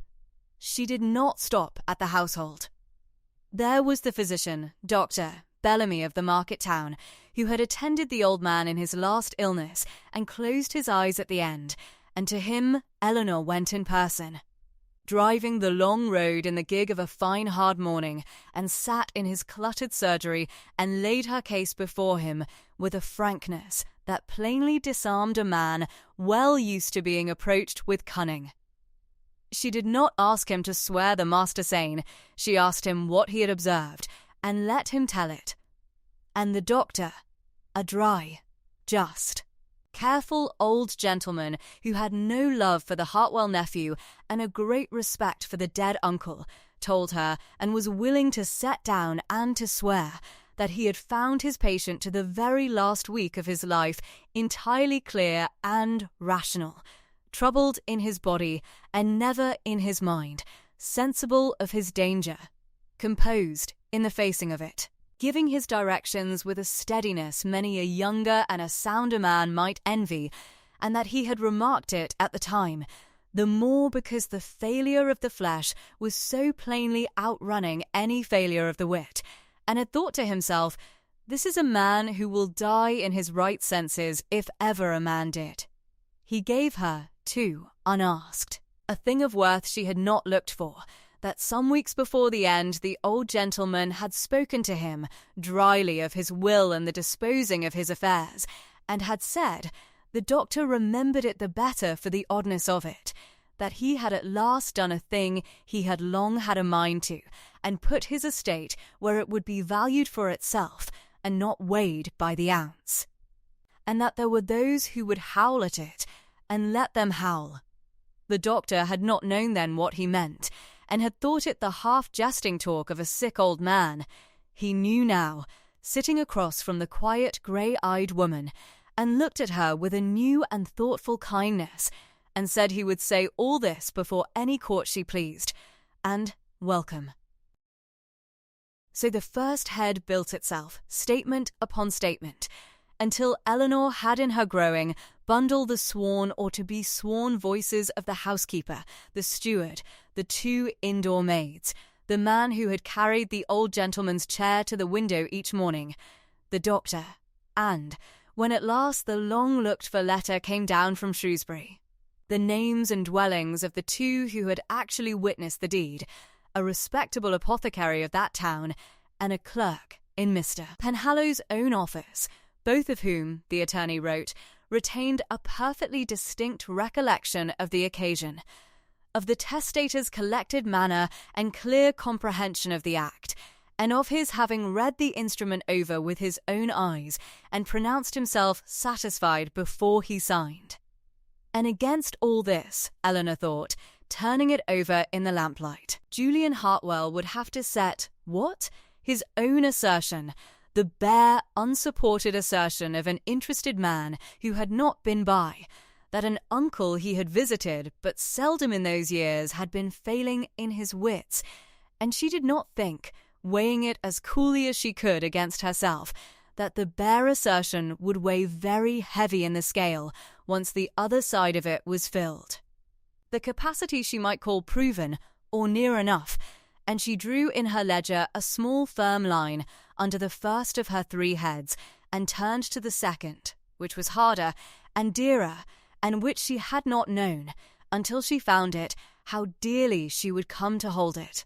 For the second head was intent, not merely that the old man had been able to mean what he did, but that he had truly, deliberately, with a fixed and reasoned purpose, meant it, and this, which lived in the secret chambers of a dead man's mind, was the very thing she could least come at by the gathering of outward facts, and the very thing on which she began to see the whole moral weight of the cause must finally rest. The witnesses could prove him sane, they could not, of their own knowledge, prove why he had done so strange a thing as pass over his blood for a stranger, and until that why was answered the nephew's tale, the doting fool, the artful woman, would keep a plausible life, however sound the testator's wits were shown to be. She needed the old man's own reason, in the old man's own voice, and there was only one place such a thing could be found, if it were anywhere to be found at all, and that was within the house itself, among the papers and the leavings of the man who had lived and died there. And so she came, of a still grey afternoon with the sea lying flat and pewter under a low sky, to do the thing she had put off doing, half from delicacy and half, if she were honest, from a kind of awe. To open the locked study that had been peculiarly his, and to go through, with her own hands, what he had left behind him there. Mrs. Tregonning gave her the key without a word, only looking at her a moment with something working in her old face, and went away and left her to it, and Eleanor turned the heavy wards and let herself into the small square room that smelt of cold ash and old leather and the salt that was in everything on that coast, and stood a moment in the dimness before she opened the shutter. It was a plain man's room, a sea-going man's room for all he had swallowed the anchor long since, a worn desk, a wall of books much handled, a great brass-bound sea-chest under the window, a spyglass on its pegs, charts rolled in a rack, and over the chimney a dim oil of a ship under a press of sail. She did not rummage. It was not in her to rummage. Even there, even then. She went through it as she did all things, in order and with respect, the desk first, drawer by drawer, reading what asked to be read and laying by what did not, and finding much that moved her and little to her purpose, the orderly accounts of a careful man, old letters tied in ribbon gone grey with age, a woman's miniature she did not doubt was the wife dead 30 years, a child's shoe, very small, wrapped in silk, that told its own silent grief and was the half, she thought, of the whole story of why a childless man should care so much to be valued for himself. But it was in the sea-chest, at the last, beneath a folded boat-cloak and a sextant in its case, that she found the thing she had not quite dared to hope for, a flat packet of papers, and among them a thin, much-used, leather-covered book, with the years of his late life kept in it in a crabbed, strong, seaman's hand, not a diary of his days, for he was not a man for that. but a commonplace book. A thing he set down in only when something pressed upon him hard enough to be written, and Eleanor, kneeling on the cold boards by the open chest with the grey light falling over her shoulder, turned the stiff leaves with a hand that was not, for once, quite steady, and came, near the end of the written part, upon the entries that were the keystone of her cause, and broke her composure as no threat of Julian Hartwell's had been able to do. For there it was in the old man's own hand, dated, deliberate, unmistakable, his reckoning of his own people and his own heart, set down for no eyes but his own, and therefore beyond all suspicion of being made to serve a turn. There was an entry of the autumn 2 years gone, telling in a few dry, bitter lines how his nephew Julian had come down to him. "Come," the old man wrote, smelling of London and of debt, and dutiful as an undertaker, and asking within the hour under all his soft words how matters stood, and how soon they might stand otherwise, and how he, the uncle, had watched him about the house with his measuring eye, pricing the plate and the pictures, and had understood at last, and quite coldly, that to this young man he was not an uncle at all, but an estate not yet fallen in, a thing to be waited out. There was an entry, harder yet, of a quarrel between them, of how the old man, sickening of the pretence, had told his nephew to his face that he would not have the house and the money go to one who had never once come for love of him, nor stayed an hour longer than civility forced, and that he had a mind to leave it, where it would do some good.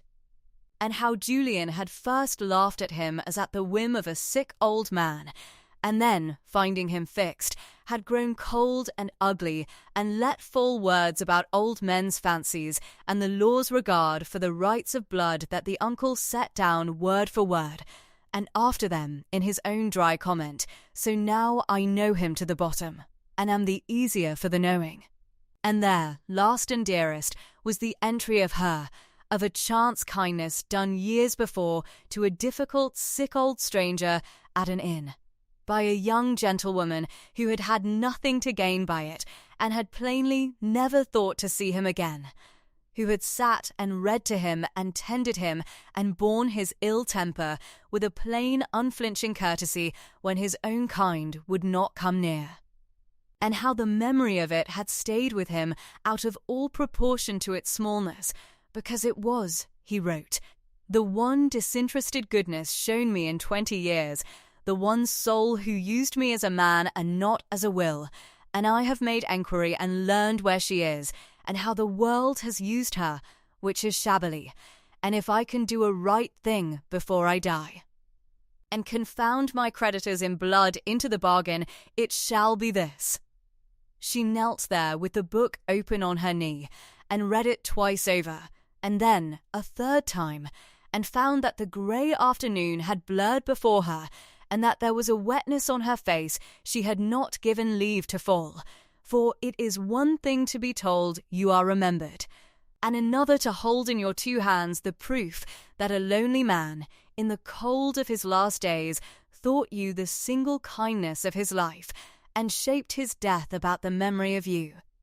She wept a little, kneeling there, quietly and without shame, for the old man more than for herself, for the long unvalued years of him, the pricing eye that had measured him living, the small shoe wrapped in silk, and then, because she was who she was, she dried her face, and steadied herself, and sat back upon her heels, and looked at what she held with the other eye, the clear, cool eye that her hard life had given her, and saw, beyond the grief of it, the whole cause won. For here, past all gainsaying, was the second head and the third together, the intent and the answer to the slander in one breath, not a servant's loyalty, not a stranger's word, but the testator's own unprompted, private voice, naming his reason, naming his nephew's coldness and his nephew's greed, recording that he had told that nephew to his face he should not inherit, so that Julian, who would come into court to plead his uncle's failing mind and his own injured expectation, stood convicted out of the dead man's own pen, both of knowing exactly why he was disinherited and of having been warned of it to his face while the old man's wits were whole.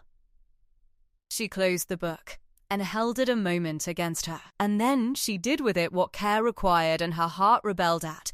She carried it down and showed it to no one, and wrote out that night a full and exact copy of the material entries into her ledger, and noted where the original lay and in whose keeping, and resolved to have it lodged for safety with Ashy's honest proctor against the day of trial, that no hand should ever have the chance to make it disappear.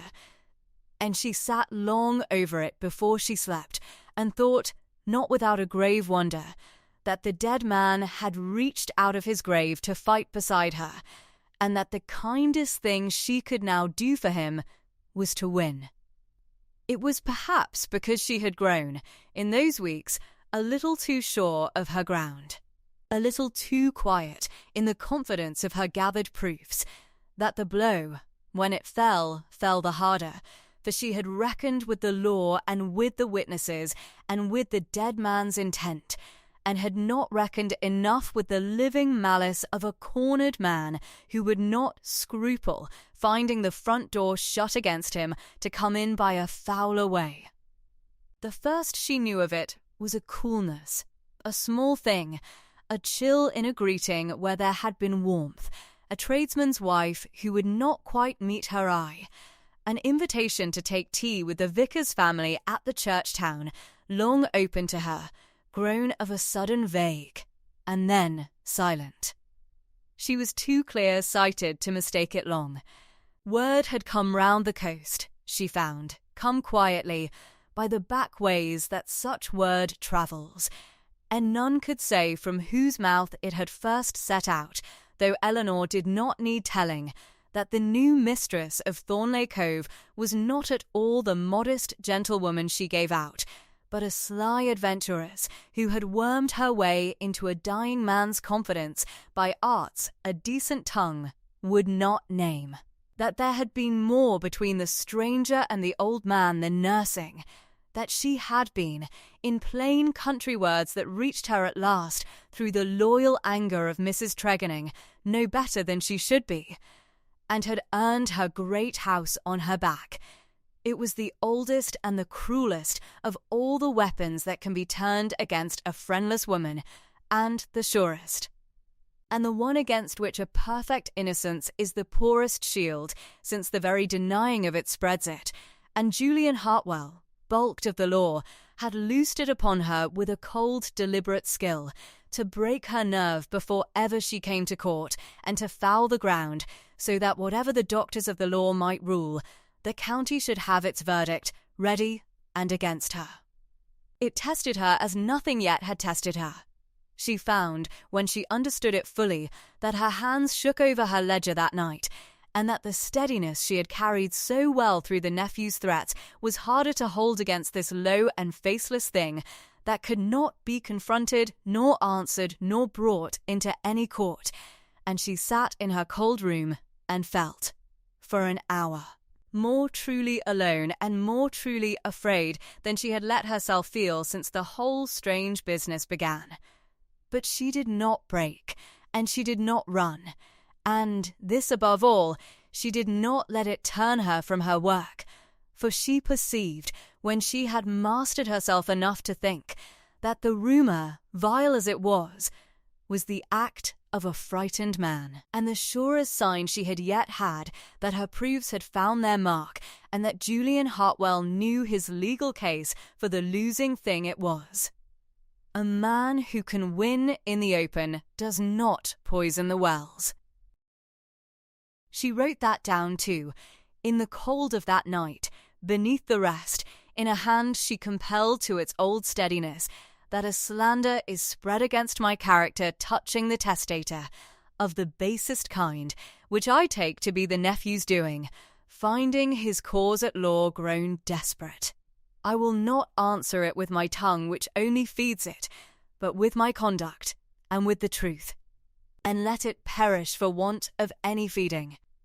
And having written it, she found the writing had done its old work, and steadied her, and she put out her candle and lay quiet. She was not, after all, so alone as the bad hour had made her feel. The household closed about her like a fist, the old housekeeper grim with a fury that would have done murder, the maids loyal. Trembath letting it be known in the village ale-house, in his slow, heavy way, that he had served the master 40 year, and known the lady's worth, and would have something to say to any man that miscalled her in his hearing. And there was Nathaniel Ashe. He came, the day after the worst of it reached her, with no word of the rumour on his lips. He was too delicate a gentleman, and understood her too well, to name a thing that the naming would only have shamed her by, but she learned, by and by, through the talk of others, what he had done, which was to let it be known plainly and coldly in 2 or 3 quarters where the gossip ran thickest, as a magistrate and a man whose word carried, that he had known both the late Mr. Hartwell and the present lady, that he would answer for the honour of each upon his life, and that he would take it very ill, and remember it, if such talk came again to his ears, and the talk, where his weight could reach, fell silent. He had done it without parade, and without ever once presuming to set himself between her and her own battle, defending her as a man defends a fact he knows to be true, and not as a champion claiming a prize. And when he came that grey evening and sat with her a while by the fire, speaking only of indifferent things, of the season and the boats and the proctor's last letter, there was between them, unspoken and the stronger for being unspoken, a thing that had grown past mere neighbourliness, a warmth, a steadiness, a sense each had of the other's worth tried and found true, and there came a moment when she thanked him quietly for a kindness neither of them would name, that their eyes met and held a breath too long, and something trembled in the firelit air between them that was very near to speech. And then she looked away, and he rose and took his leave with his grave courtesy, and the moment was let go, unspoken, withdrawn before it could declare itself, for she would not, in the thick of her fight, with her name in the mire and the issue all unsettled, give that or any man the smallest cause to think she leaned on him, nor would he, the patient, honourable man, press by a hair upon a woman so beset. It was not the time, and they both knew it, and let it be. But it was there now, acknowledged in the silence, and it waited. So the short days ran out toward the term, and Eleanor's labour came to its end, and the bundle that had begun as 3 bare heads in an empty page grew full and ordered and complete. She had it all, now, gathered and copied and lodged in safety, the sworn voices that proved his mind clear, the doctor's testimony, the witnesses to the deed, the chain of the instruments keeping traced unbroken from the old man's hand to the proctor's strong box, and at the heart of it, the keystone, the dead man's own book with its plain dreadful entries that named the why and unmasked the nephew. The slander she let lie, unanswered and slowly starving, as she had resolved, her composure she had bent but not broken, and it stood again whole and cold and ready. On the eve of her setting out, she sat late at the great table beneath the south window with the one candle and the sea moving black and silver beyond the glass, and went through the ledger of the affair from its first page to its last, the whole long patient record of the war set down day by day in her clear, unhurried hand, and she found it good and complete, and in order, with no loose end she could discover, and nothing trusted to memory that ink could hold. She capped her pencil for the last time, and squared the papers, and sat a while in the quiet, looking at the dark sea, neither triumphant nor afraid, only ready, a friendless gentlewoman who had been offered money to run and had stayed, and slandered to break her and had held, and had answered the whole weight of family and fortune and malice with nothing but the truth, the witnesses, and the law, exactly as she had said she would, and tomorrow she would carry it all up to the city and lay it before the judges, and let the dead man's intent be tried at last before the living. She put out the candle. The house was still about her, and hers for one more night or for always, as the law should find, and she went up to her bed with her conscience clear and her case complete, and slept, and did not dream. The morning of the hearing came up grey and still, with a frost upon the inland fields that the sun never quite burned off, and Eleanor Wren came back at the last to the very room where the whole strange business had begun, Mr. Penhallow's outer chamber in Shrewsbury, with the rain that had fallen on her first arrival turned now to a thin December mist against the leaded panes, the same coal smoke hanging blue under the low ceiling, the same smell of sealing wax and old vellum, the same long case clock ticking off the minutes in the corner as it had ticked while she sat waiting, all those weeks ago, with no notion in her head of houses or codicils or nephews, only the dull certainty of a future of genteel want. It had been thought fitter, the cause being one of a private examination before the matter should go up to the graver tribunal of the Commons, that the parties and their witnesses and their men of law should be heard first here, in chamber, before the commissioner appointed to take the evidence, and before Mr. Penhallow, as the solicitor in whose custody the instrument had lain.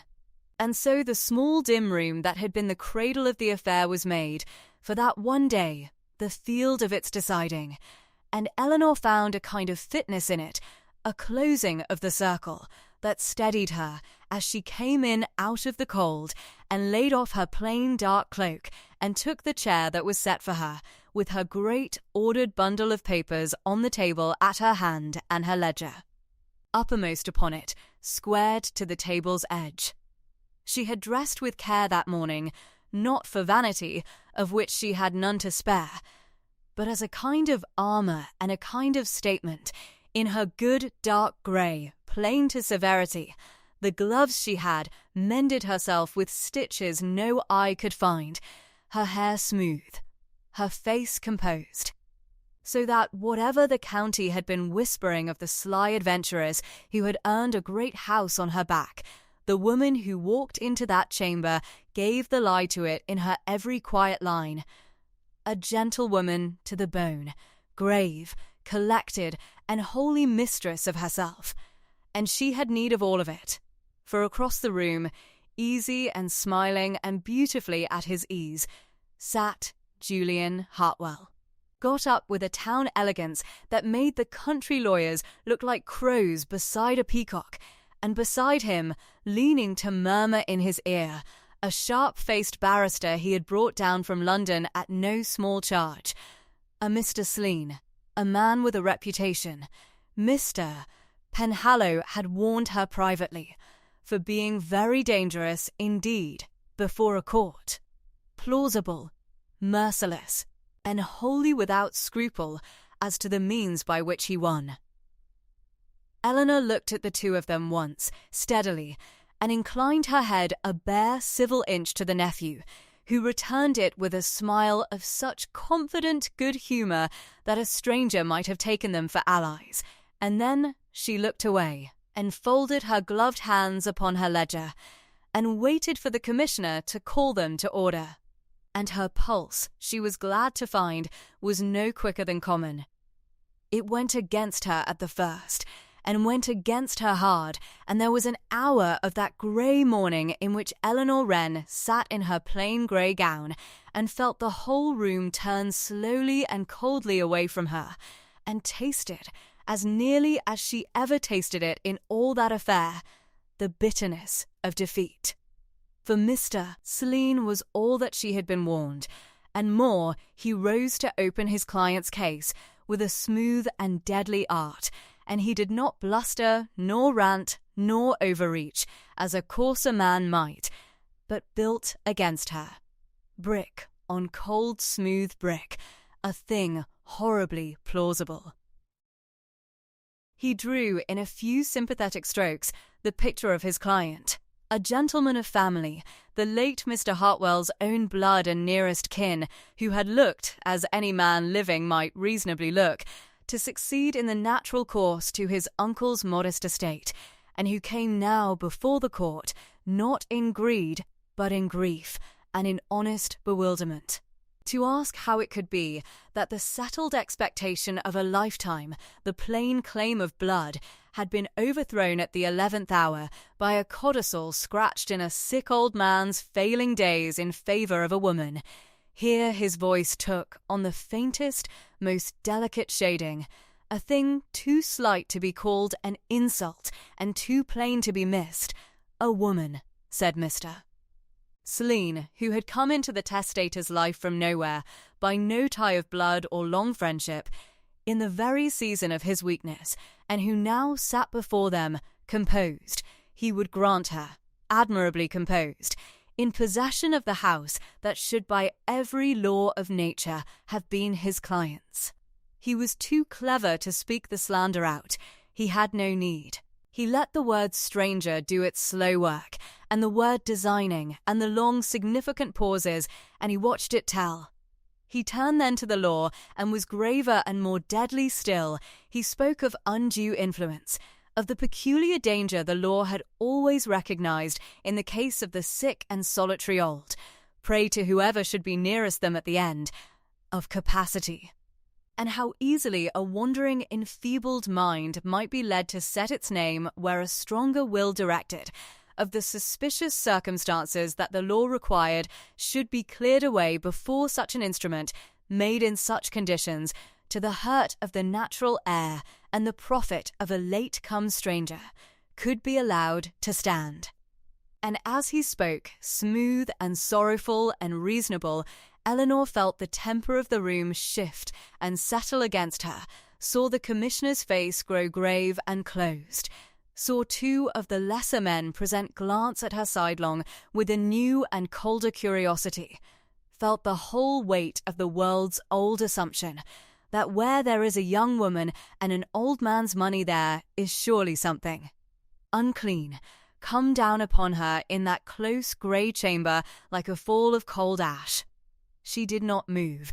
She kept her hands folded and her face still and her eyes steady upon the speaker, and gave the room nothing to feed on, but she knew, with her clear, unflinching judgment, that for that hour she was losing, and that a weaker case than hers, or a weaker woman, would have been already lost. And then it was her turn, or rather, it was the turn of the truth, of which she was only the patient keeper.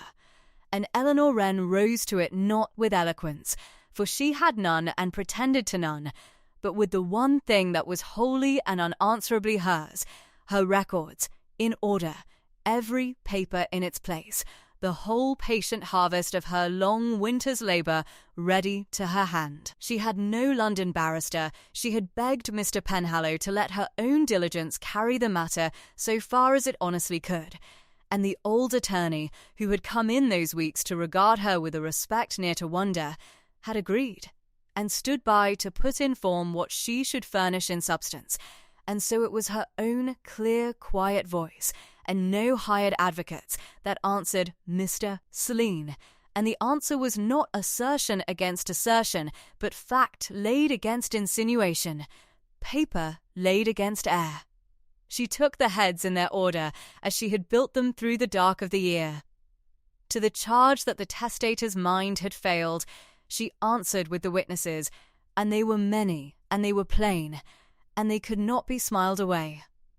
The housekeeper, the steward, the maids, the man who had carried his chair, each speaking not of loyal opinion, but of particular, remembered things the old man had said and done in the full clear exercise of his wits, in the very season the nephew called his dotage, and above them the dry just testimony of Dr. Bellamy, the attending physician, a man of standing and no interest in the cause, who swore that he had found his patient clear and rational to the last week of his life, sensible of his danger and composed in the facing of it, giving his directions with a steadiness many a younger man might envy, and who added, of his own accord, that the old gentleman had spoken to him before the end of having at last put his estate where it would be valued for itself and not weighed by the ounce, and that there were those who would howl at it and let them howl. To the charge that the instrument itself was suspect, ill-witnessed, perhaps no true deed of the dead man's at all, she answered with the witnesses to the signing. The respectable apothecary, the clerk in Penhallow's own office, who deposed that the testator had read the codicil over with his own eyes and pronounced himself satisfied before ever he set his collected hand to it, and she traced before them the whole unbroken chain of the instrument's keeping, from the old man's signing to its lodging in the solicitor's strong box, where it had lain untouched and beyond any reach of hers from that day to this, so that whatever else might be said, the sneer of forgery, the whisper that the stranger's hand had been in the making of the thing, fell dead for the plain want of any door by which she could have come at it. Brick by brick, against Mr. Slean's smooth dark wall, she built her own, of harder stuff, and the room, that had turned so coldly from her, grew still, and then attentive, and then, by slow degrees, began to turn again.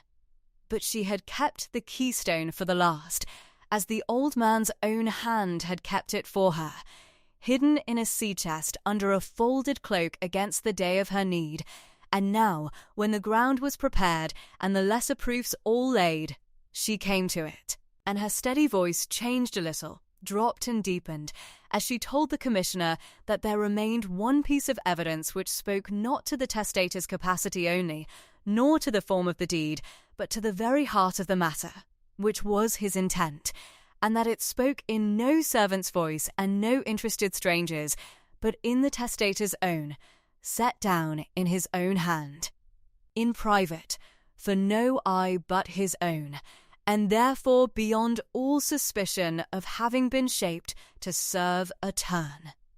She put the worn leather book into Mr. Penhallow's hands, and the relevant leaves were found and marked, and it was given to the Commissioner, and at her quiet asking, that the dead man might speak for himself in the chamber where his last wish was on its trial. The material entries were read aloud, and a great stillness came down upon that small grey room as the old man's plain dry bitter words went up into the coal-smoked air, his reckoning of his nephew, come down to him smelling of London and of debt and dutiful as an undertaker, pricing the plate and the pictures with his measuring eye, the entry of their quarrel, of how the uncle, sickening of the pretence, had told his nephew to his face that he should not have the house and the money, having never once come for love of him, of how Julian had laughed, and then grown cold and ugly, and let fall hard words about old men's fancies and the rights of blood that the uncle had set down word for word. And then, last and quietest and most terrible, the entry of her, of a chance kindness done years before to a difficult sick old stranger at an inn, by a young gentlewoman who had had nothing to gain and had plainly never thought to see him again. The one disinterested goodness shown me in 20 years, the words went up into the silence. The one soul who used me as a man and not as a will. And if I can do a right thing before I die, and confound my creditors in blood into the bargain, it shall be this. The voice that read them faltered once, and went steadily on, and when it ceased, there was no sound in the chamber at all, but the long case clock, telling off the seconds in the corner, and the small hiss of the coal, and the whole moral weight of the cause, that Mr. Slean had laboured so smoothly to turn, came down in that silence whole, and crushing upon the side of the truth.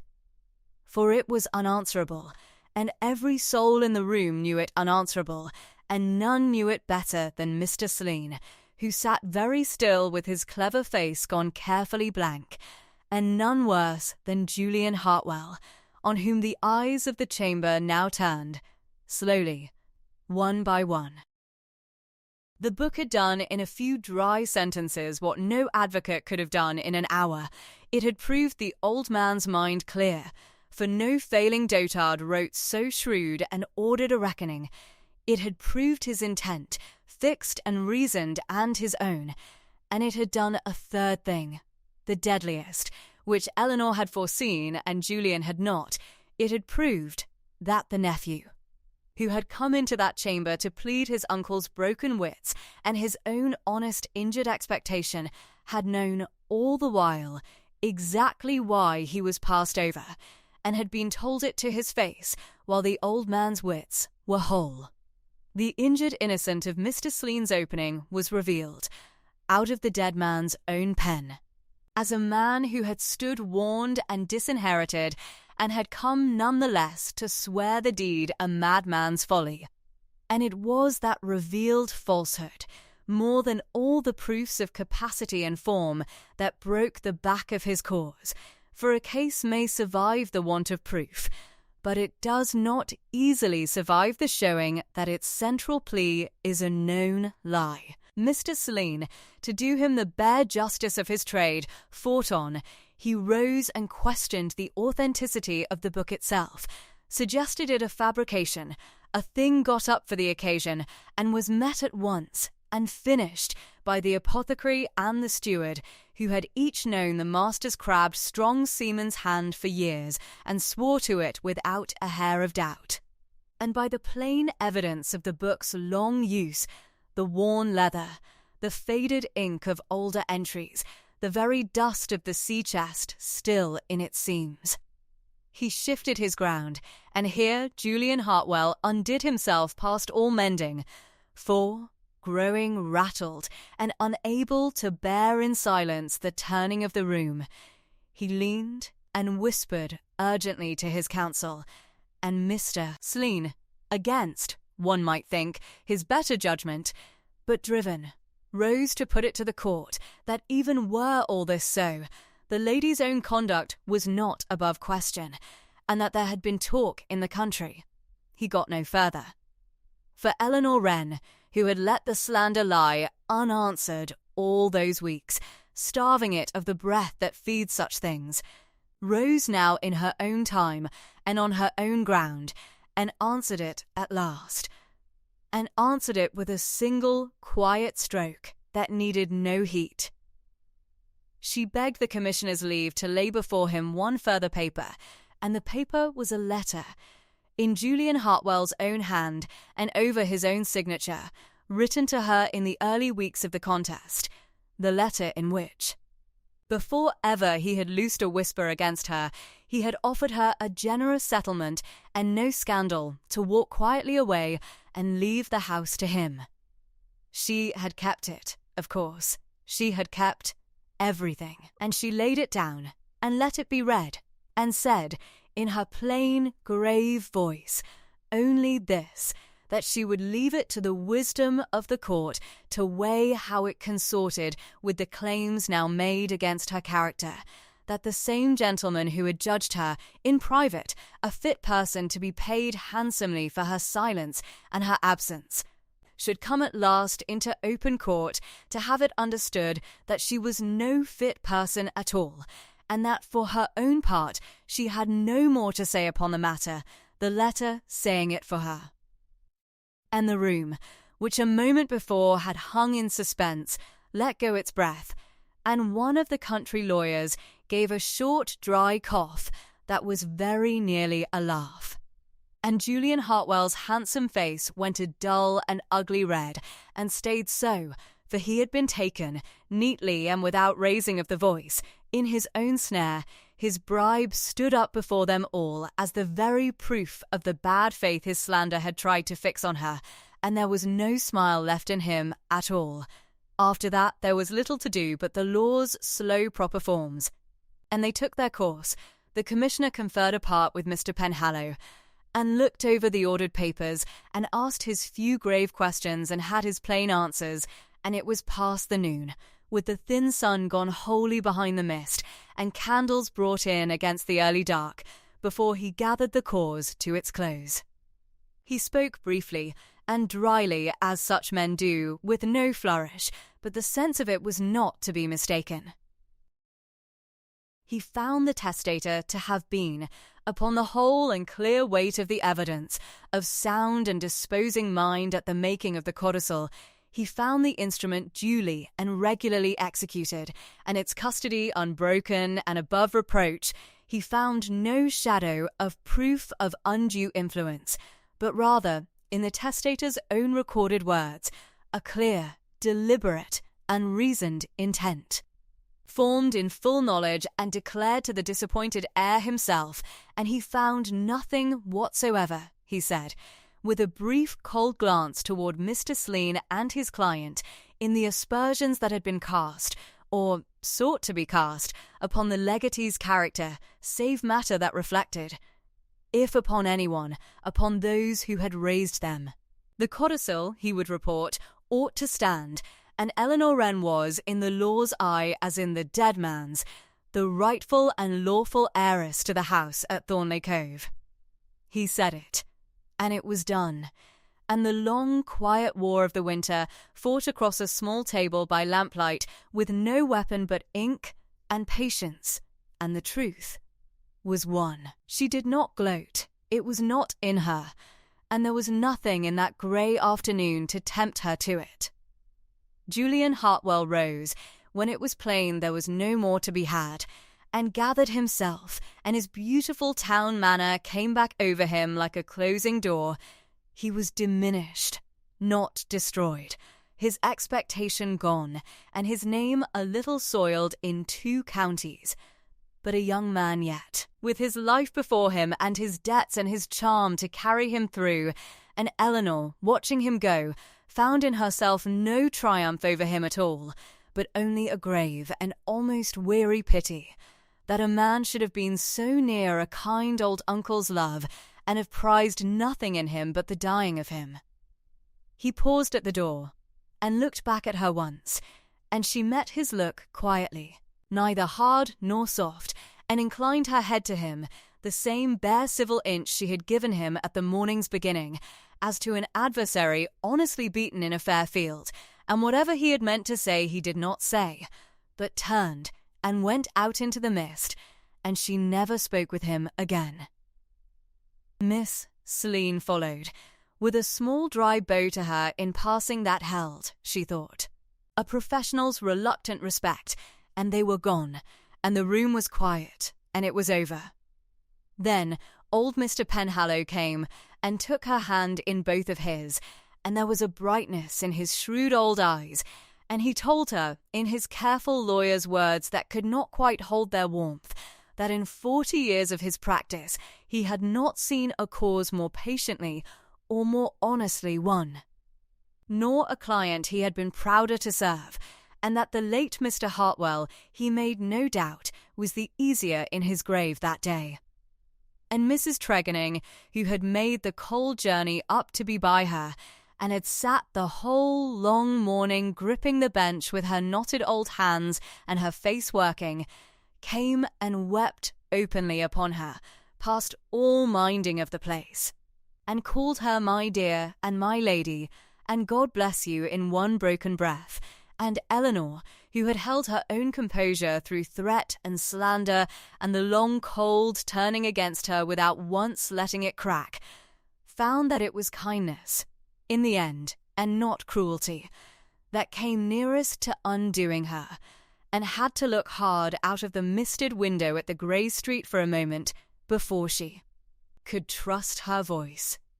She gathered her papers then, every one, and squared them, and drew them into their bundle, and capped, for that last time in that room, the pencil she had carried through the whole of it, and she put on her plain, dark cloak, and thanked them quietly, each by name, and went down the worn stair and out into the failing afternoon. The mist was lifting a little to the south and west, where the road ran down at last toward the sea, and Eleanor Wren, vindicated, an heiress confirmed in her own right by the law and by the dead, and by her own unaided strength, drew her cloak about her against the cold, and lifted her grey eyes to that brightening southern sky, and turned her face toward Dorset and home.